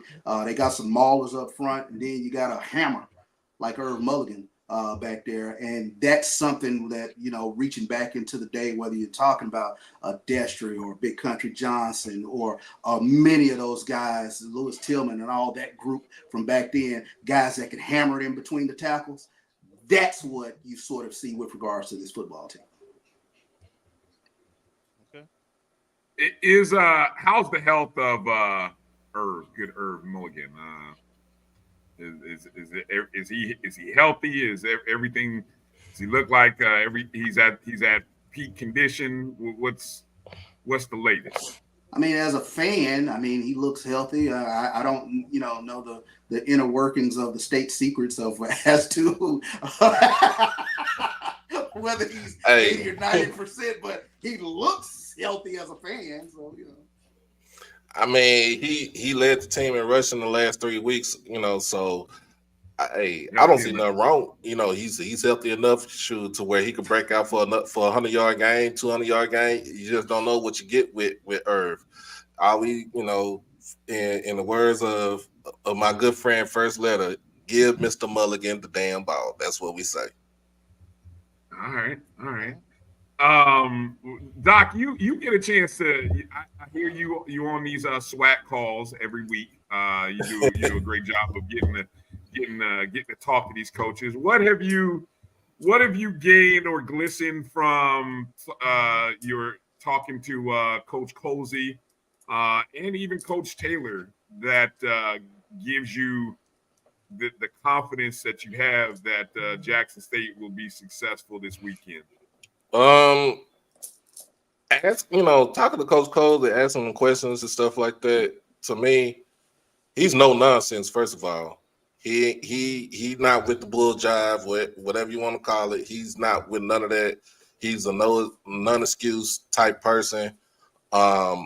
And basically, whatever type of question that you ask him, he's going to give you a full answer to what he sees deemed as what's going on with his team. So I mean, to me, on the calls, him, Coach Taylor, Coach Hampton, and Coach McDowell are one of my favorite coaches that I love to ask questions to, and of course Coach E-Rob and Coach Maynard too. But when asking Coach Colsey, like, hey, what's going on with your team? Hey, well, why you not running the ball enough? Why do you get out to these slow starts and then pick it back up in the second half? And he basically just breaks it down for me to where some people can understand about the team. And like I said, he's no nonsense. So, and I'll ask you, CB, is there a coaching mismatch in any way, or whether it be from the coordinator standpoint, maybe even the head coaches? I mean, two relatively young coaches. Coach Taylor, second year, Coach Colsey, first year. But what's your analysis as you look at the coaching from both teams?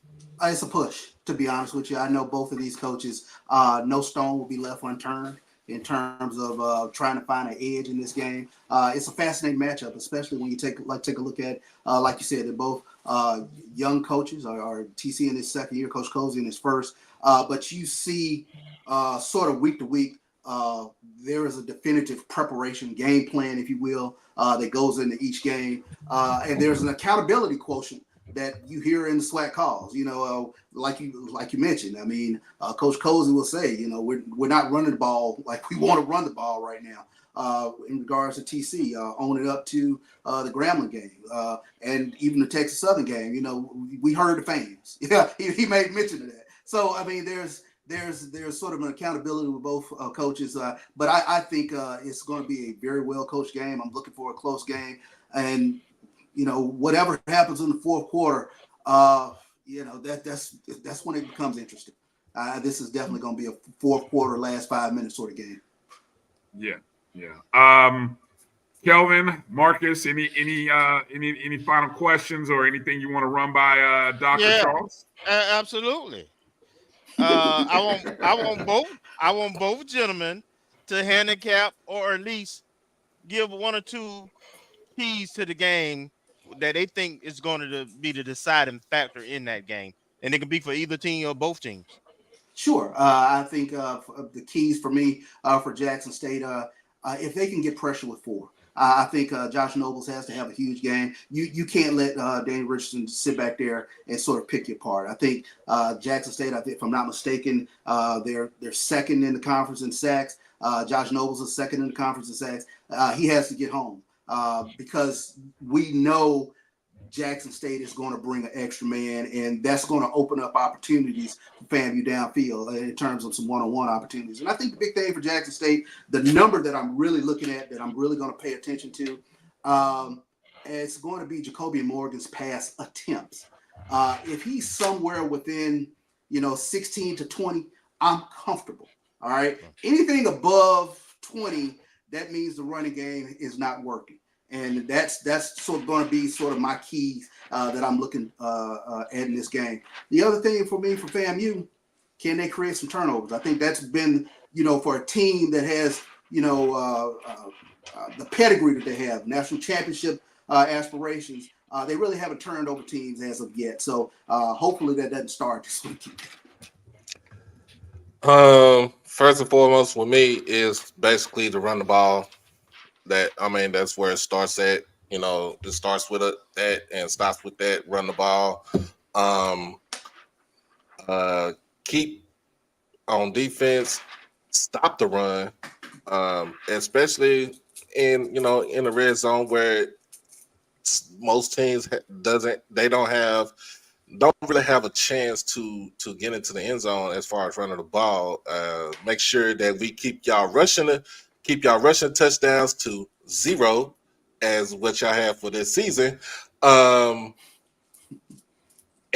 basically, like with the defense, like I said, get pressure on the ball, contain Daniel Richardson because he does like to roll out to look for open receivers, whereas passing lanes are open for him because of his height.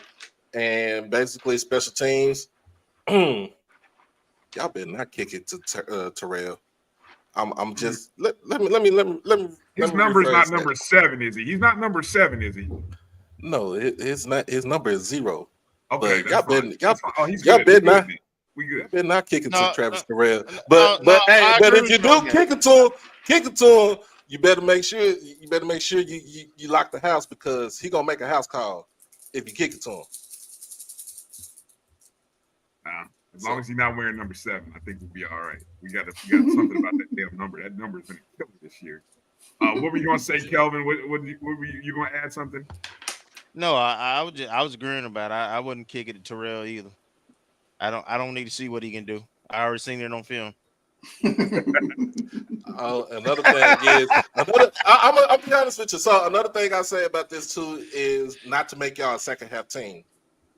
Basically, just to whatever mojo y'all got going on for the second half, limit that. And that is one of the things I do, take a look at with regards to this FAMU team. That second half kick or the adjustments that they've made after the second half. It's impressive for me when you're down and you figure out a way to get the victory. That's championship pedigree there. And that's one of the things, I'm going to be paying attention to. I mean, when it comes down to the fourth quarter, can Jackson State make enough plays? Right. And then make sure, to make it basically y'all one-dimensional team. Yeah, that's going to be huge. Mm-hmm. That's going to be huge because you're at the bottom of the conference when it comes to rushing offense, and even though you pass for like 238 yards a game, only 93 of the yards that you have is from rushing. Make you a one-dimensional team, and we'll be able to beat you. What do we got, Marcus? What do you got for the gentleman?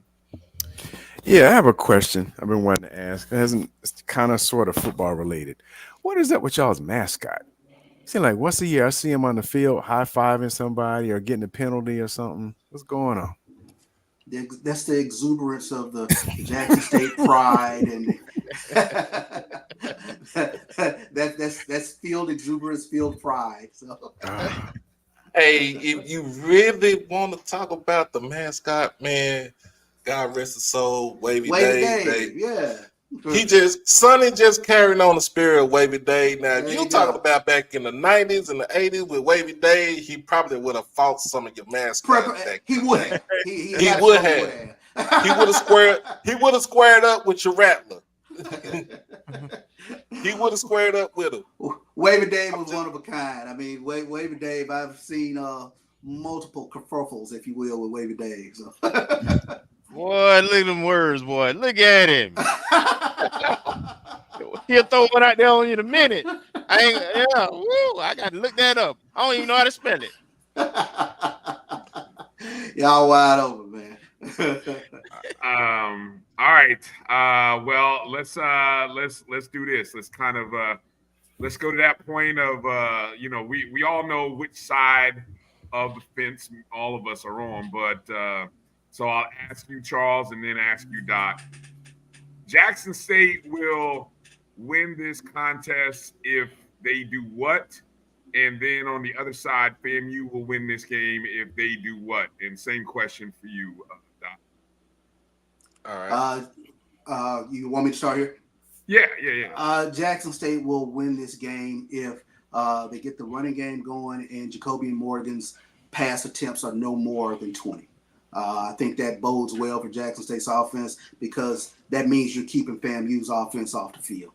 They've won the time of possession. That's the big thing that I'm looking for, and juxtapose that with FAMU. I think if they get an opportunity to get some one-on-one matchups, against Jackson State secondary, because Jackson State is going to bring an extra man, on certain downs or whatever the case might be.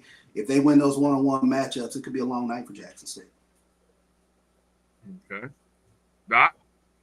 Well, I'm going to go ahead and say it. Run the ball, keys winning for Jackson State. Run the ball, stop the run. Gap integrity when it comes to defense. Basically, if you're going to play man, cover your man. If you go to the parking lot, you better cover him there too. And basically, as far as defense goes, make FAMU one-dimensional. Now, the way FAMU needs to win, basically what we've seen from early in the season, they got to, you start off fast and you can't let up out the gas. That's the only way I could see FAMU winning the game. Daniel Richardson, his pass attempts probably need to stay between 25 and 30 attempts. I feel like that's the way that y'all win as far as with his attempts being that low. And the defense just got to get pressure. What I don't see from FAMU is they don't bring a lot of pressure from the front four like they used to do, like they were last year, from years ago, where they only had to bring pressure from the front four and everybody's could play space. But I think they'll probably have to bring in an extra man on a blitz or stuff like that, especially when it comes to for them to stop the run. And I think that's the keys to FAMU winning. All right. Charles, I was going to ask you, and I'm only asking Charles because obviously Charles might know this answer a little better. Milton Patterson, and he's a former I guess a 4-year letter winner. Jackson State. Yeah, former linebacker coming home. Yeah, coming home. His first year as the DC. First time FAMU's been in the vet in about a decade. What do you recall about Coach Patterson, and what was his personality? And I just wonder, there may be an extra wrinkle. There might be something different that he brings. But just talk about Patterson and your recollection of him and his time at Jackson State. Yeah, one of those quiet leaders, one of those guys who really flew around all over the place in terms of making plays for Jackson State. And it's very interesting because I'm sort of trying to remember, because as we get into the SWAC championship era, you just have to be honest. Jackson State has a small window where it was better played football. If you're honest about it, that Beall era was the Beall ERROR. It was the Beall era, and then Comedy had that window of time where he did very well. But you take a look at the SWAC championship era, and when you take a look at Jackson State, we define ourselves by the SWAC championships. and Milton Patterson, I believe, was on the 2000. Maybe he was on the 2007 SWAC championship team, but up until the past couple years with Coach Bryan, Jackson State had that SWAC championship in 2007. Then they went there in 2012 and 13. So it was sort of slim pickings, and he was one of those players who stood out with regards to being one of those all-conference performers. But that's over the past 20 some odd years. It's been a tough sled. So, but I do remember him making quite a few plays for Jackson State. Gotcha. All right. Fellas. Hold on. Before they get out of here. All right. Who you got? And what's the score? Who's winning? We know who they got. But go ahead. No, we don't. Oh, you think one of these two are going to actually go off the cuff? I just want it on wax. On wax. All right. Oh my goodness. You see it. You see it. You see it. Hey man, come on now. You see it. Come on now. Hey, it's D.I. Love all day, every day. Jackson State 34, FAMU 21. I'm slighting you 2 points from your average from your scoring average that you average out for offense. But if I say this, for all the folks that's going to the game from Tallahassee, if you're coming to Jackson, please get there early as possible, because you don't want to be caught in the traffic. Please. What's early? Is that like 3 hours before kickoff? You might want to be there 4 hours early. All right. Good tip. All right, CB, what you got? Oh, I like to ride in the neutral lane. So, I obviously I got the hat on, I got the sweatshirt on, but nice try, Kelvin. Hey, I had a super shot. There you go. All right. Doc, let people know where they can find because you pop on, you're on quite a few different nights. I know you're definitely there on Saturday nights after all the games, but let people know when they can find HBCU Overdrive. You can find me, you can probably find me Monday morning on the coach's call, Tuesday afternoon doing my top 10 live. If I have all work permitted, because I do have a real job, y'all.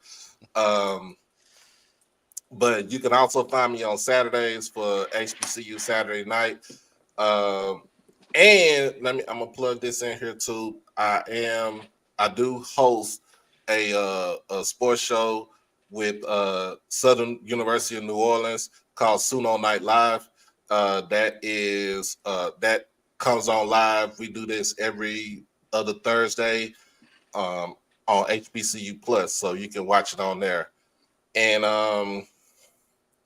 like I said, you can just find me anywhere on somebody's platform. We talking football, talking sports and everything. And then also to all my JSU fans, to all my JSU people, Jackson State by 40. I was waiting on it. I was waiting on somebody to do it. All right, he knew it was coming. We knew that was coming. All right, Charles. Of course, people, if you're familiar, if you're here on the Black College Sports Network, that's where you can find Charles Bishop with Dr. Cavill, whether it be Sunday mornings or on Tuesday or Thursdays. But where else are you, Charles? Are you calling any games this weekend, or what's the plans? Yeah, I have an off weekend, but yeah, I do call play-by-play for Swag Digital, Texas Southern game. So you can definitely find me on Swag Digital, and you might can find me doing more than football on Swag Digital. But it's been a great opportunity for me in terms of doing play-by-play.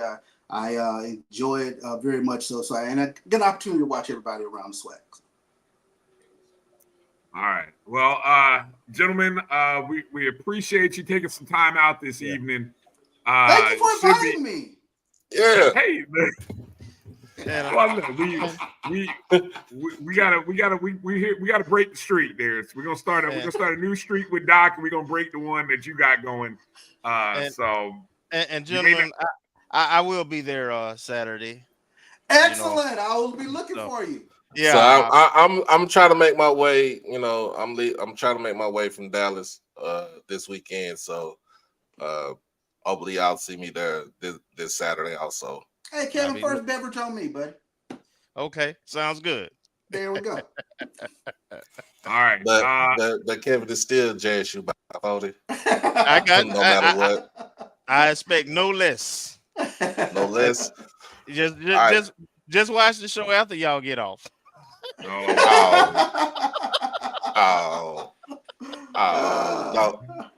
All right, Doc Holliday, Charles Bishop, thank you, gentlemen, for coming in. Thank you for your perspective. I would say good luck. Well, I wish you good luck next week, and then you guys but have a good, safe trip getting into Jackson, and hopefully you guys don't leave out with too many tears rolling down your cheeks. So. No, I'm looking for a victory chalice, after the game. The only tears that are going to come down my face is tears of enjoyment, where I get to go to the Luke Casey boot store and ask for some rattleskin boots. Oh my goodness. Gentlemen, have a good evening. Thank you for your time. Because nobody wants tiger skin boots. Has no value. Yeah, has no value. All right, thank you, guys. Gentlemen. Bye. Thank you. All right. There we go. Good stuff. All right. Well, Kelvin, where's your analysis taking you as we think about this game?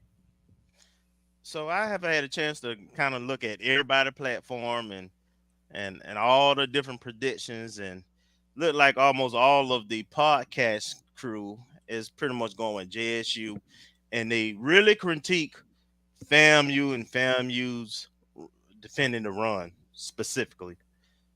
And I think they're missing the boat. And I saw a couple of folks hint at a few things, and I know Coach Campbell did hint at a few things that I'm finna say now. I think everybody's missing the boat on this, right? I look at Jackson State's schedule. Lane College, they blew them out, but D2 Lane College. Then they played the schools from the West, Texas Southern, Grambling, which they lost to by 20, regardless of self-inflicted or not. That's on the record. I can't ignore that. And then I look at who FAMU's played. 2 Division I schools, including number 6, University of Miami. We played South Carolina State, who's the top of one of the top 2 teams in the MEAC. We played Alabama State for homecoming on the road. Team that was predicted to win the SWAC. And then the game after we play them, they talking about how deficient they are offensively. And then the week after they play us, they go play Valley and put 50 up. And then, of course, so the worst, the way I look at it, the worst team we played is Norfolk State, who's competitive. The best team that Jackson State has played at this point, arguably, out of they got the FBS team, of course, so losing, but in Black College is what, maybe A&M. If you flip the 2 teams and FAMU has their schedule, I don't think it's controversial to say people would say FAMU at worst is 4-1. If they played our schedule, I don't know if folks say they 3-2. So people are talking about the stats, and we averaging 19 points and all this and that, but our degree of difficulty is much higher. We've played a much better teams. As a matter of fact, after this week, we've gonna play the best teams on our schedule. We'll put up stats the last half of the season. We also only have played 1 home game. And then people are very dismissive of playing for 4 quarters. We may not dominate for 4 quarters, but we dominate the fourth quarter. And we do it against all the teams, right? South Carolina stay up 18-7 in the fourth quarter. You know, the Norfolk State game, they jump out 14-0. That's something to be said about championship pedigree. That, you know, Jackson State reminds people all the time, hey, against Grambling, we had 6 turnovers. Well, against Alabama State, we had 4. And we won by double digits. That's what good teams do. Even at their best, they find a way to win, not get beat by 20. So I'm saying all that to say this. I respect Jackson State. I think they got a really strong team. They have the ability to put up points. All that is true. But they ain't played FAMU. They ain't played a team like FAMU yet. So I'll be a believer when I see it against FAMU. But going into this game, people talk about, you know, this defense ain't as good and they can't stop the run and been really harsh on our defense. But I tell you what, Alabama State didn't see 20. South Carolina State didn't see 20 points. Jackson State then gave up 41 to Grambling and 35, 38, whatever it was to Alabama A&M. For a team that can't stop the run, we sure ain't letting people in the end zone too much. So those are the things that go along with all those stats people are talking about that I look at. So I expect the game to be competitive. People talk a lot about the vet. Well, we FAMU. We play in a lot of hostile environments. We played in front of 33,000 at Alabama State. We played in 50,000 at the University of Miami. We played at about 30-some thousand in front in Troy. I mean, Florida Class, you know, 20-some thousand in Atlanta. So the vet for us, ain't nobody scared of that. We looking forward to it. It's exciting. All right. So I'll tell you all I know. See, what I can tell you what I know. I know FAMU gonna show up and we're gonna play for 4 quarters. I know when FAMU show up, they expect to win. They think we think we the best team on the field. So the environment ain't gonna be too big, and ain't gonna intimidate us. If Jackson State get off to a good start, I mean, every game there's been one big run that somebody pop on us. That ain't shook us. And I'm gonna give a little nugget here. We've been getting healthy, and we saw 1 or 2 players kind of get introduced in the Alabama State game. And you'll probably see a little bit more of that. You'll probably see 1 or 2 names like, where did this dude come from? The point what I'm saying clearly, Jackson State can do a lot of things, but this is FAMU, baby. And we got some players. We got some players. Y'all think y'all gonna do to us what y'all did to Alabama? And I heard people talking about, man, I wouldn't be surprised if it's a blowout. Huh? What are they? Okay. All right. I love it. I have no problems. Everybody done went ham on Jackson State gonna do this and what we can't do. The proof is in the pudding, baby. Saturday is coming. That's all I got for now. Good stuff. What you got, Marcus? What you got? I don't know. Follow that up. Marcus. Yeah, I know. Follow that. What in the world? Transition to the volleyball. Or what do you got? What do you got after that? If I had a mic, I would drop it. Exactly. Yeah. You know what? We're going to this game. You know, Kelvin made some great points. Going to this game, you know, I was looking at all the numbers and everything, and it's like, you know, hemming and hawing. But you made excellent points in terms of the strength of schedule. The fact that over the last few years, this team has shown a resilience that, you know, often, you know, kind of belies logic. Last year, this year. And the fact that we have a veteran quarterback who's played in FBS games. a veteran offensive line, and we pretty much have vets sprinkled across both sides of the ball. So I don't believe that going into Veteran Memorial Stadium is going to shake them or do anything that would otherwise make some other teams nervous, because they've been there and done that. So the proof will be in terms of how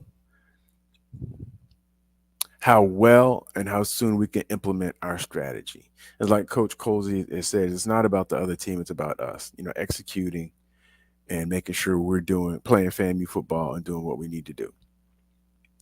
So we need to see that coming from the gate, not wait until the second half adjustments, even though those are great and it's boded well for the first few games. But we need to play football, sound fundamental football from the jump. And I think this is the type of game that'll galvanize that. So all the new players, all that's out the window. You're 4 games in, 5 games in.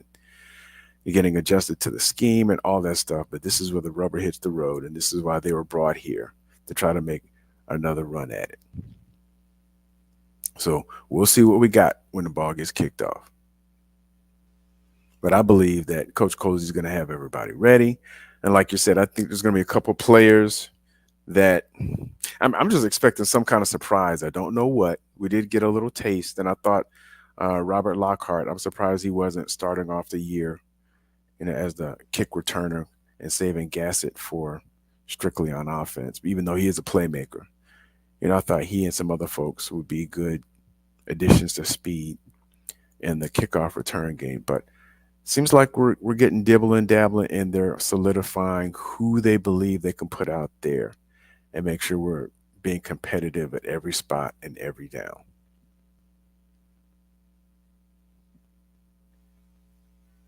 Well said. Well said, Marcus. Well said. Well said. All right. Let's go to big bold predictions, score predictions. I don't know where we are on we talked about Alabama State last week. Mm-hmm. So I think I won that week. Mm-hmm. And Brian, can I show this really, really quick? And it's getting it's 10:20. Let me see if I can present real quick. But I just want to share screen. Share screen. I don't know where sharing. Entire screen. Screen 2. I just shared this real quick. I was running some numbers. Sure. Yeah. And I was looking at, I was thinking about last year versus this year and a lot of things that folks were talking about. And, I was looking at like our average, a total yard. Hit the slideshow button. So that way it'll enlarge. Well, no, this is in Excel. This isn't PowerPoint. Oh, okay. Will it do a full screen? So I won't do presentation.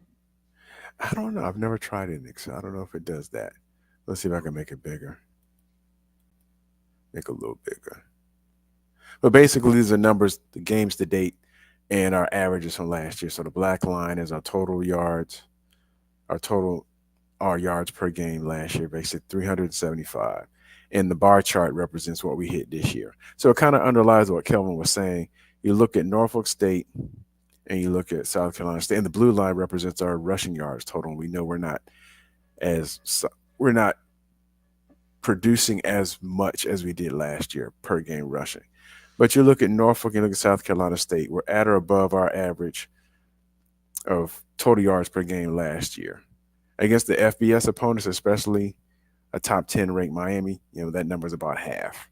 And Troy, about 80%. And last week, slipped back a little bit against the number 5 defense in FCS, but we still won the game. So what this is telling me is, we're competitive at the FCS level. And Alabama State, we had 3 turnovers. We had maybe 200 yards passing, a little bit less rushing, playing against the number 5 total defense. 4 currently. 4 turnovers.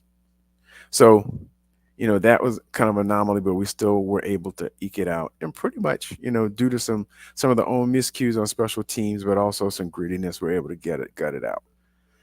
So I just want to do that comparison because early in the season, I was thinking, these 1-point wins, how are we actually doing from a production standpoint? Other thing, let me flip it over. This chart I just started making this week, like the explosive plays. So I was looking and I went back and looked through the game transcripts, and hopefully I didn't miss any, but looked at any plays that are 20 yards or over. And based on Pro Football Focus's definition of an explosive play, and looking at FAMU, we had seven total explosive plays, 5 passing, 2 rushing, and we scored 2 touchdowns off of them. Against South Carolina State, we had 4 passing, no rushing, and 3 on special teams. So we had 3 special teams plays. Look at Miami. We even still had 3 total, but we had 2 for passing and 1 rushing, going for more than 20. And I actually have the stats for the other team as well. No touchdowns, though. Nothing off of there. And same for Troy. We had 6 explosive plays, but none resorted in any touchdowns.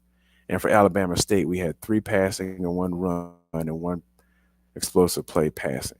So I wanted to do a comparison, but it just looked too jumbled when I had both FAMU and our opponents up. So you can see, if I could compare them, that when we look at, I'm going to take FAMU out, FAMU rushes, because it'll just be too convoluted. Now we look at our opponents. Norfolk had 3 explosive passes and 2 rushes with only 1 touchdown. South Carolina State had 1 of each, no touchdowns. Miami had 8 explosive plays and only got 1 touchdown out of it, but their explosive plays put them in great field position, and we had our turnovers. Troy, that was the worst performance. They had 6 explosive plays, and 4 of them were touchdowns, and 3 of them were probably by the same dude, the wide receiver, and that 40-yard run by one of their running backs. So that was an anomaly there. Against Alabama State, we gave up 2 explosive rushes, the 67-yard one and another one over 20 yards, and 1 explosive pass play. I think it was like a 52-yarder when they changed quarterbacks, but no touchdowns. So we've shown against FCS competition, we've given up some explosive plays. I wouldn't say any more than average, but have only given up 1 explosive play touchdown across those 3 games. So I just wanted to do some analysis on it. And I guess in those, we've had the advantage in the FCS games where we've had explosive plays outnumbering them, but also explosive play touchdowns. Great stuff.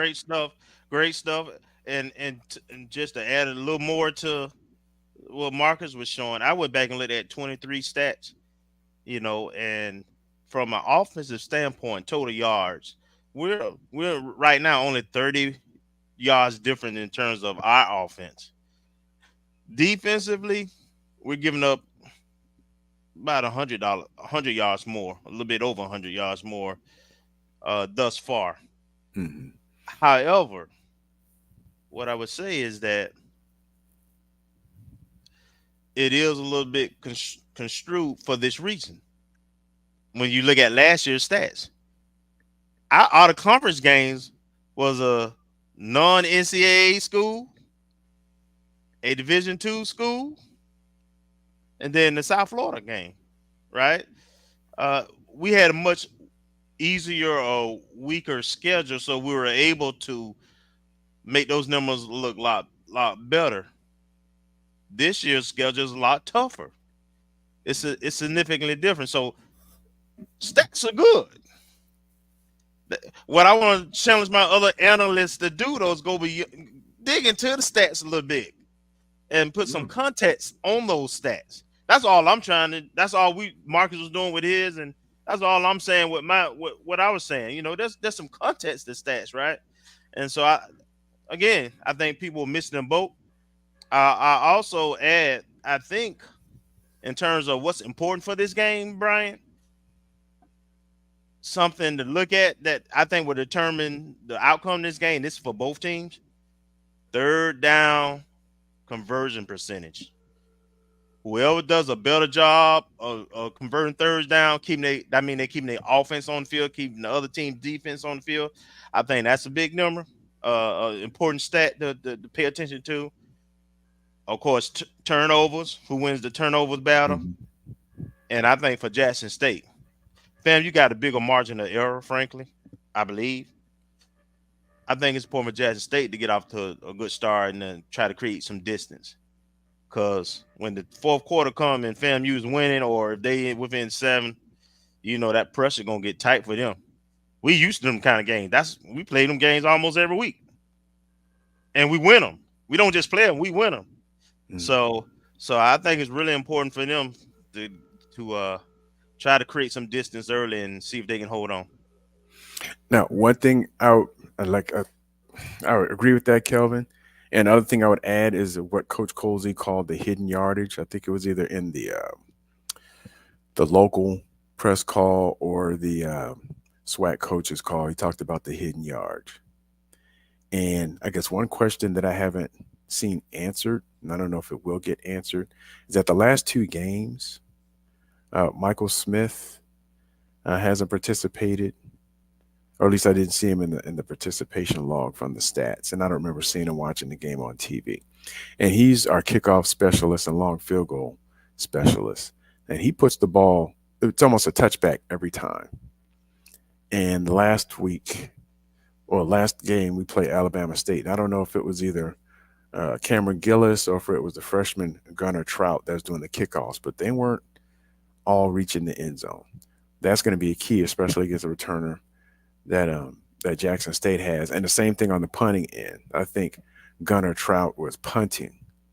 And I think he actually got the special teams player from the Eddie Jackson 220 QB club based on his performance in the Alabama State game. But if he's punting, Troy, that means Trey Wilhoit's not punting. I don't know if he's injured or if either or both are injured, but those are 2 key experienced folks that have strong legs that would really bode well in this game.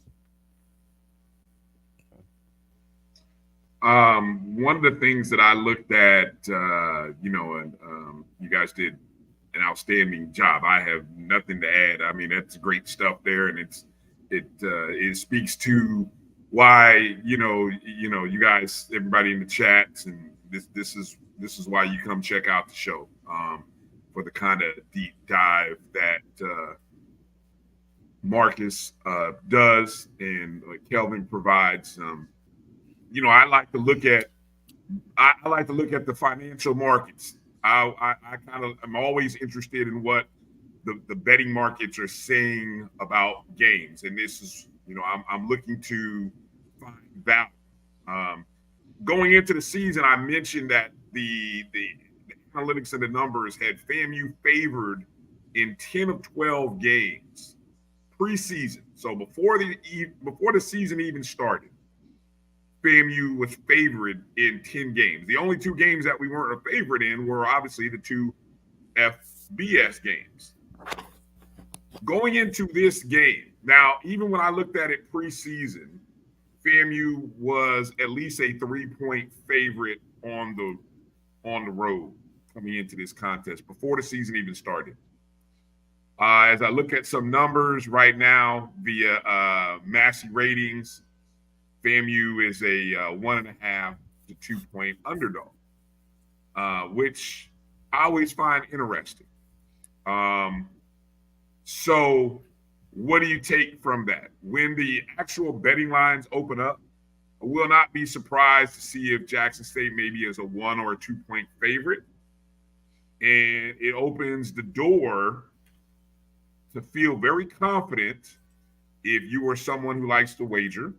If you're somebody that wants to get down on FAMU, there's an opportunity. There's a window there to jump on FAMU. But I'm always curious as to, given all the numbers that Kelvin rather that Marcus that you just presented, I am curious as to why the computer data is showing or skewing towards Jackson State as a 1.5, 1-point favorite. Always, just something that I'm interested in, that I pay attention to.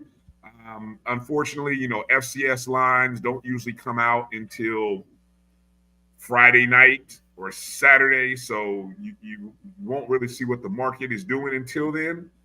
But the metric, the ratings from the coaches and everything.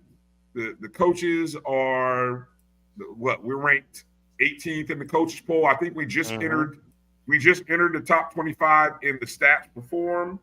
Yep, 25. I think we're the only HBCU in the stats perform, which is the media poll. Correct. Right.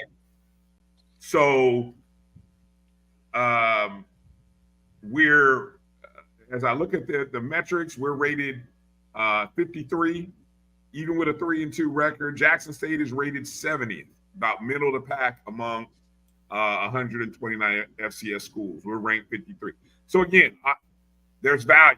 My guy Clay in the chat. Definitely, there's money. There's money coming in on Jack. Basically, if you're always curious about how the numbers move, that means money's coming in on Jackson State. Essentially, if the line preseason was Jackson State being a 2 to 3 point underdog at home, that means money has moved in on Jackson State, and whether it be money in their home state or money in the region that's causing that line to shift, it again brings up value for FAMU. All right, bowl prediction time. What do we got? What are we going with? Bowl prediction. Who wants to go first?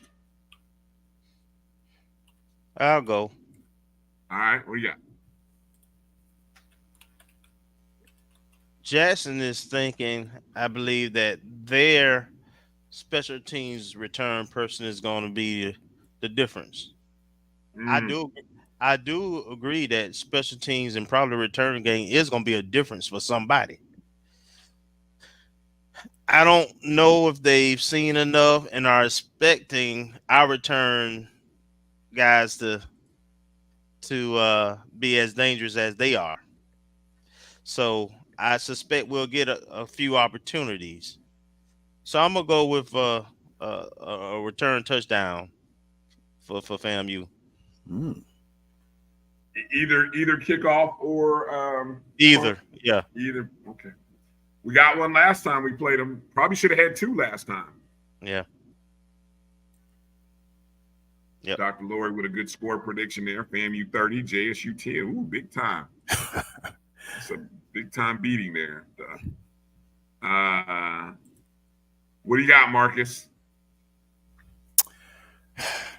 For a bowl prediction, I'm going to say the tight ends are going to have a field day. We're going to see a return of the tight ends.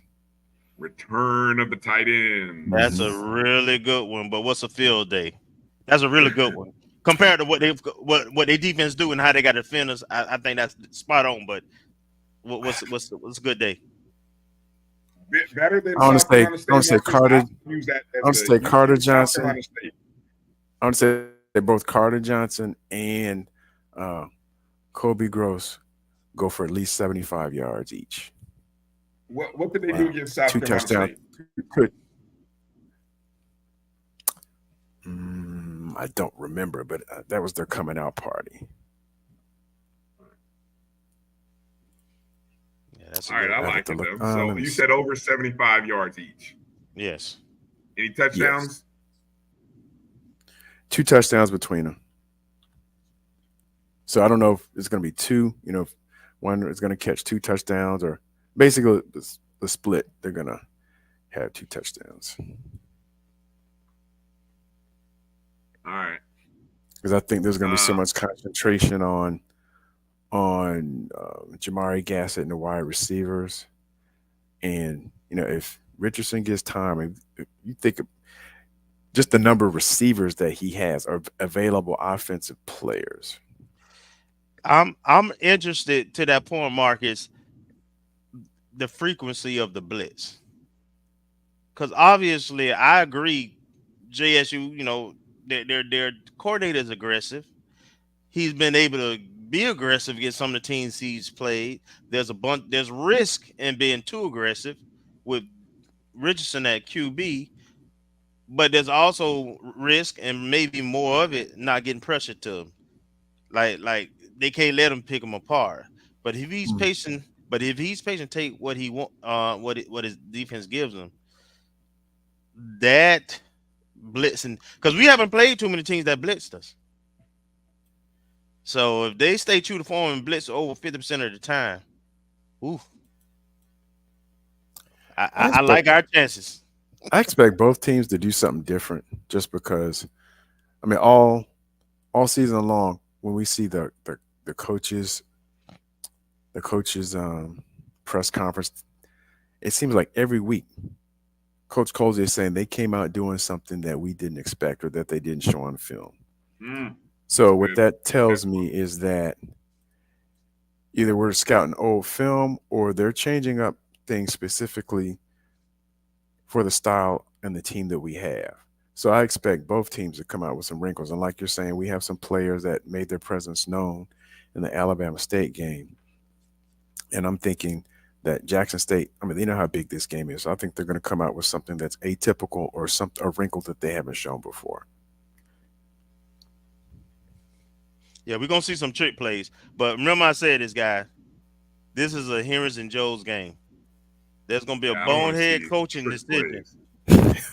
Hey, I'm going to say it's going to be a bonehead coaching decision that's going to probably shift the momentum of this game, because they're going to try to make it about X's and O's. This is a Henry's and Joe's game, but somebody going to try to make it an S and O game, and I hope it is not us.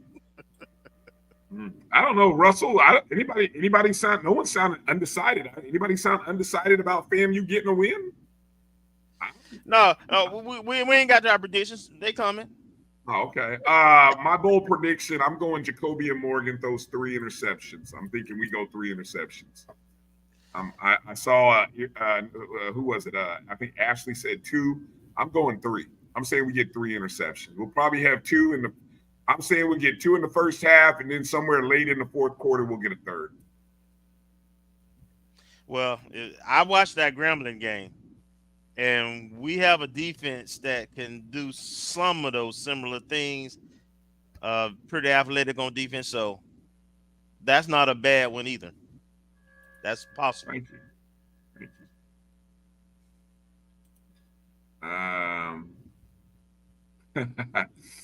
Yeah. First thought was 3. Okay. All right. Score predictions. Let's hear them. You guys in the chats. I've seen a couple of you already post your score predictions. Let's go, Kelvin. Score prediction. I think because Jackson State at home, I also how the game is officiated is pretty important. I think it's going to be similar to the Alabama State game, frankly, where it's going to be nip and tuck, pretty tight. And for me, that favors FAMU because we just used to those games. We have really strong special teams. We have the better quarterback, and we the champion. So I think we'll win. I'm gonna go 28-24. 28-24 for Kelvin. What do you got, Marcus? I was Campbell as well, 28-24. Yeah, I was gonna say something like 27-21, where we're like sitting on the edge of our seat, either scoring the last touchdown or the defense having to come up big. What's your score again? 27-21. 27-21. I'm going. Go ahead. I was just gonna say, now if this game wasn't in the vet, my differential would be much bigger. But because it's in the vet, that's why it's under 10. I'm going 24-14. Yeah, 24-14. I don't think we, as Kelvin has pointed out, there's very few times that we give up, I want to say 4 touchdowns, 3. Right. I mean, that's very rare for us. Correct. So I'm gonna ride that trend. 24-14. I see a lot of you guys posting good stuff in here. Appreciate everybody dropping in some score predictions.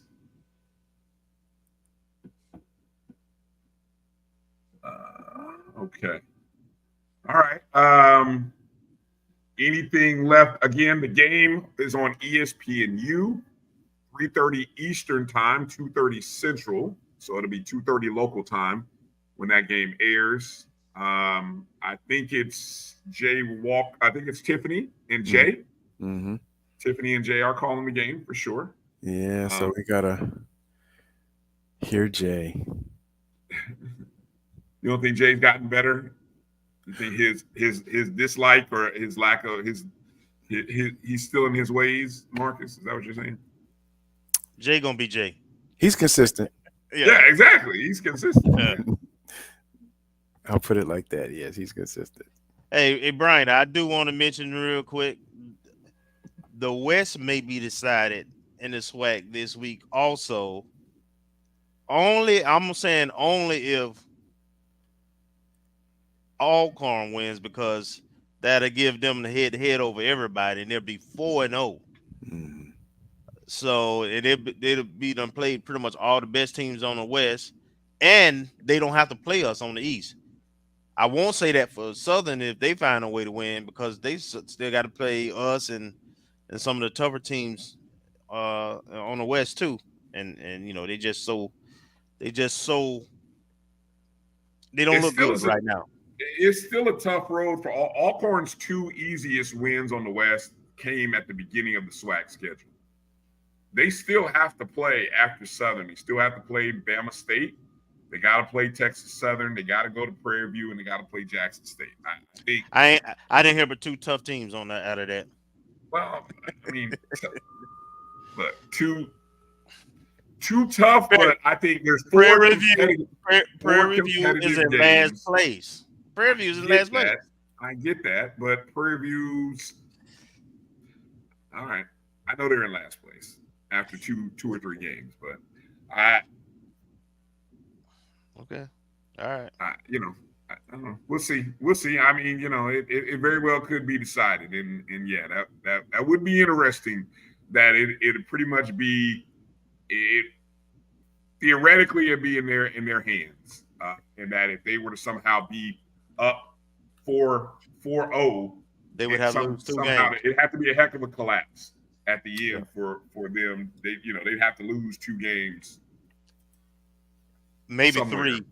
3, because Southern got to play us. If they beat Southern got to come right back and play us the next week. So now they out of it because they coming to brag. And just one other point of context, because I'm looking up something. The charts that I only did for the offensive side, and I'm just trying to do the defensive side now. And I'm looking at our numbers from last year. We gave up 94 yards per game rushing, 166 yards per game passing. So total defense is like 268 for the whole year, all 13 games. And so we got to put that in context, like Kelvin mentioned earlier. We see our defense isn't looking as good as last year or years past. We had a top 2 defense giving up under 300 yards a game at the Division I level. Okay. So we have to kind of put that in perspective. Like, even myself, I'm like, man. Yeah. But, I mean, those numbers are virtually – those numbers are elite. Mm-hmm. So we got to put it in perspective. And Kelvin mentioned the strength of schedule of teams that we played, 2 FBS – up-and-coming Norfolk and a South Carolina State team that now looks like is rounding into form under a first-year coach and transfer quarterback who came in much heralded. So, we got to put all that in perspective. All right. It is a big weekend on the schedule across the HBCU landscape. This is one of several intriguing, interesting games. Kelvin already mentioned the Alcorn Southern game which is a homecoming game for Southern. Howard is hosting Tennessee State. North Carolina A&T is hosting Hampton. Two intriguing, interesting games. Some real interesting games on the Division II level in the CIAA and the SIAC.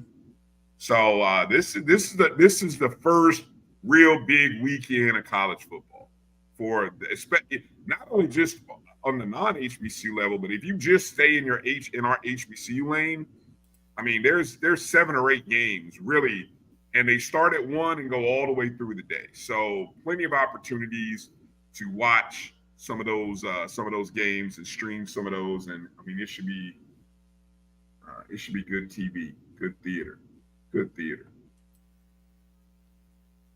I got to take a second here to pivot from football to talk about our good friend of the program, Coach Gokhan Yilmaz, and our volleyball team, who took care of business on Sunday and Monday, winning 3-0 versus Southern and 3-0 versus Alcorn, which brings the winning streak to what, Kelvin? What's the number? Where are we at now?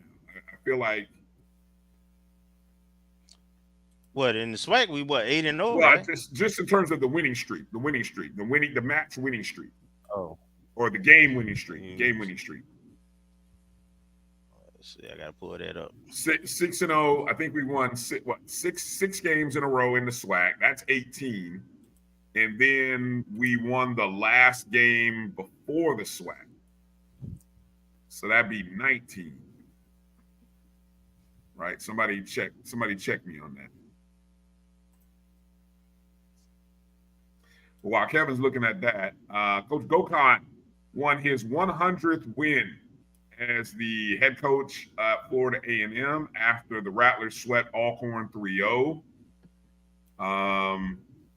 FAMU improved to a record of 15-5 overall, 7-0 in SWAC play, and still no losses in Lawson. Have not lost a game in the Lawson Center. So if you follow us on Instagram, you've seen the photo AD Drew took for us of Coach Gokhan with the ball. Obviously, FAMU Athletics has a good photo of not only Coach with the team, but a great graphic. So, congratulations to Coach Gokhan and the team. I did see that today, Brooklyn Watts. I don't want to say it too fast because we got a couple of Brooklyns and a Brooklyn. Brooklyn Watts and Alexandra Kolova earned SWAC Offensive Player of the Year, the third time this season that Watts has earned the honor. And Kolova received her 4th Setter of the Week honor from the SWAC. Watts recorded a team-high 29 kills. Posted a double-double versus Bethune-Cookman on 12 kills and 10 digs. Added 12 kills and 5 digs against Southern. She only appeared in 1 set versus Alcorn and had 5 kills, 3 digs, and an ace. The 18 digs recorded against the 3 matches was the second best on the team. Kolova recorded 54 assists, highlighted by 32 in 3 sets of play versus Bethune-Cookman. She also finished the week with 11 digs and 4 kills. So, congratulations, Brooklyn and Alexandra.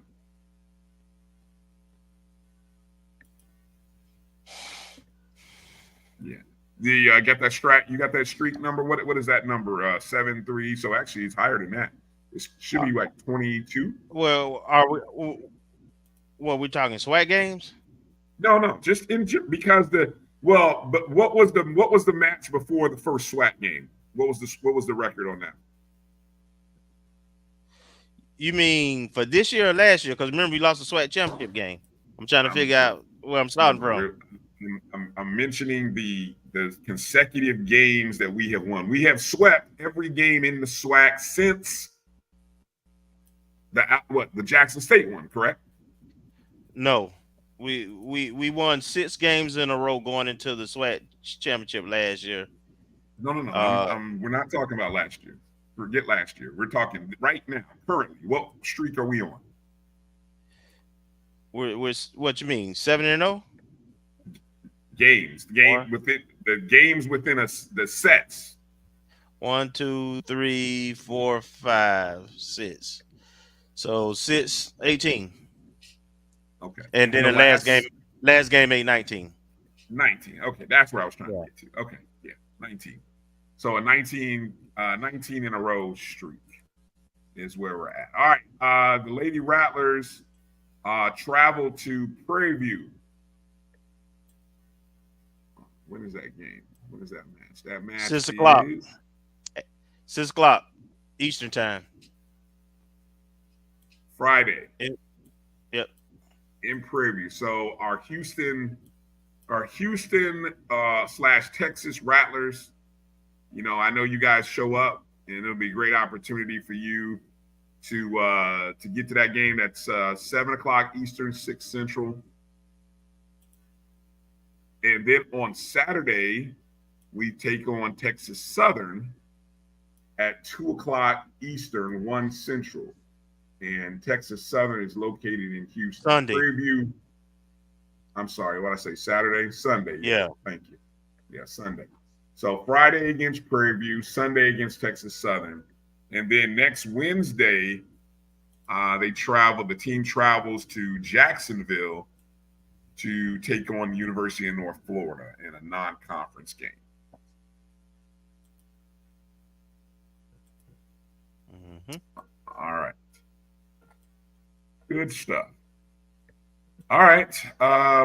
Well, gentlemen, I think we have said it all. We've done it all. Been a loaded show. You know, I think I'm working on, I was talking to Keith, Things Up podcast about this. I know the Orlando Rattlers are hosting a watch party. And I would encourage anybody, you know, whether I've seen this from a lot of the alumni groups on social media, and I've been trying to flash those on the stories, Instagram stories, to let people know.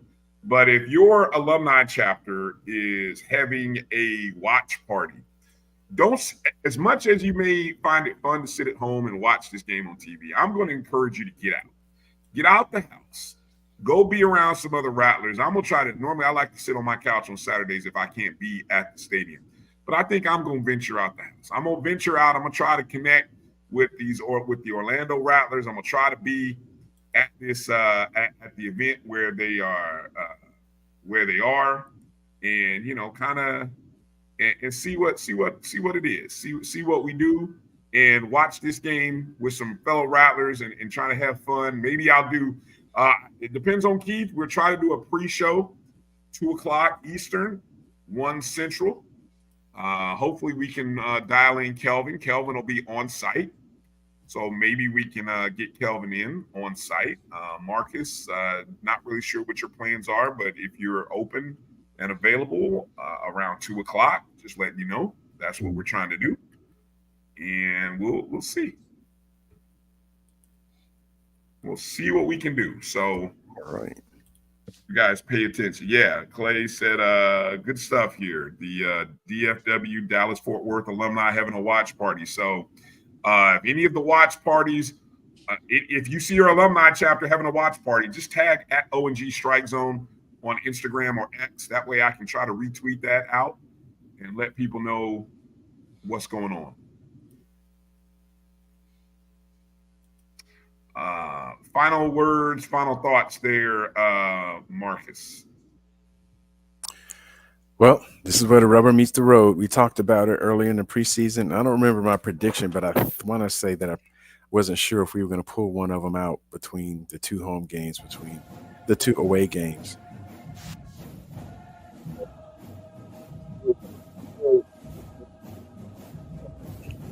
We already got the one win in Montgomery, so let's go 2-0. All right. What do you got, Kelvin? Final thoughts. Florida A&M Athletics, where we have champions every year. It's been an awesome start to the season. The expectation, we are where we expected to be at this point. Mm-hmm. And the expectation is that we'll still be at that point at the end of this game. I'm so happy to hear that those JSU folks and prognosticators think so lowly of our defensive line and our run defense. And I'm sure our defensive coaches and our defensive players are taking notes of that. And I can't wait to see the results about 6 o'clock Eastern time, Central time, Saturday. But I'm feeling good. I'm excited. Looking forward to a great game.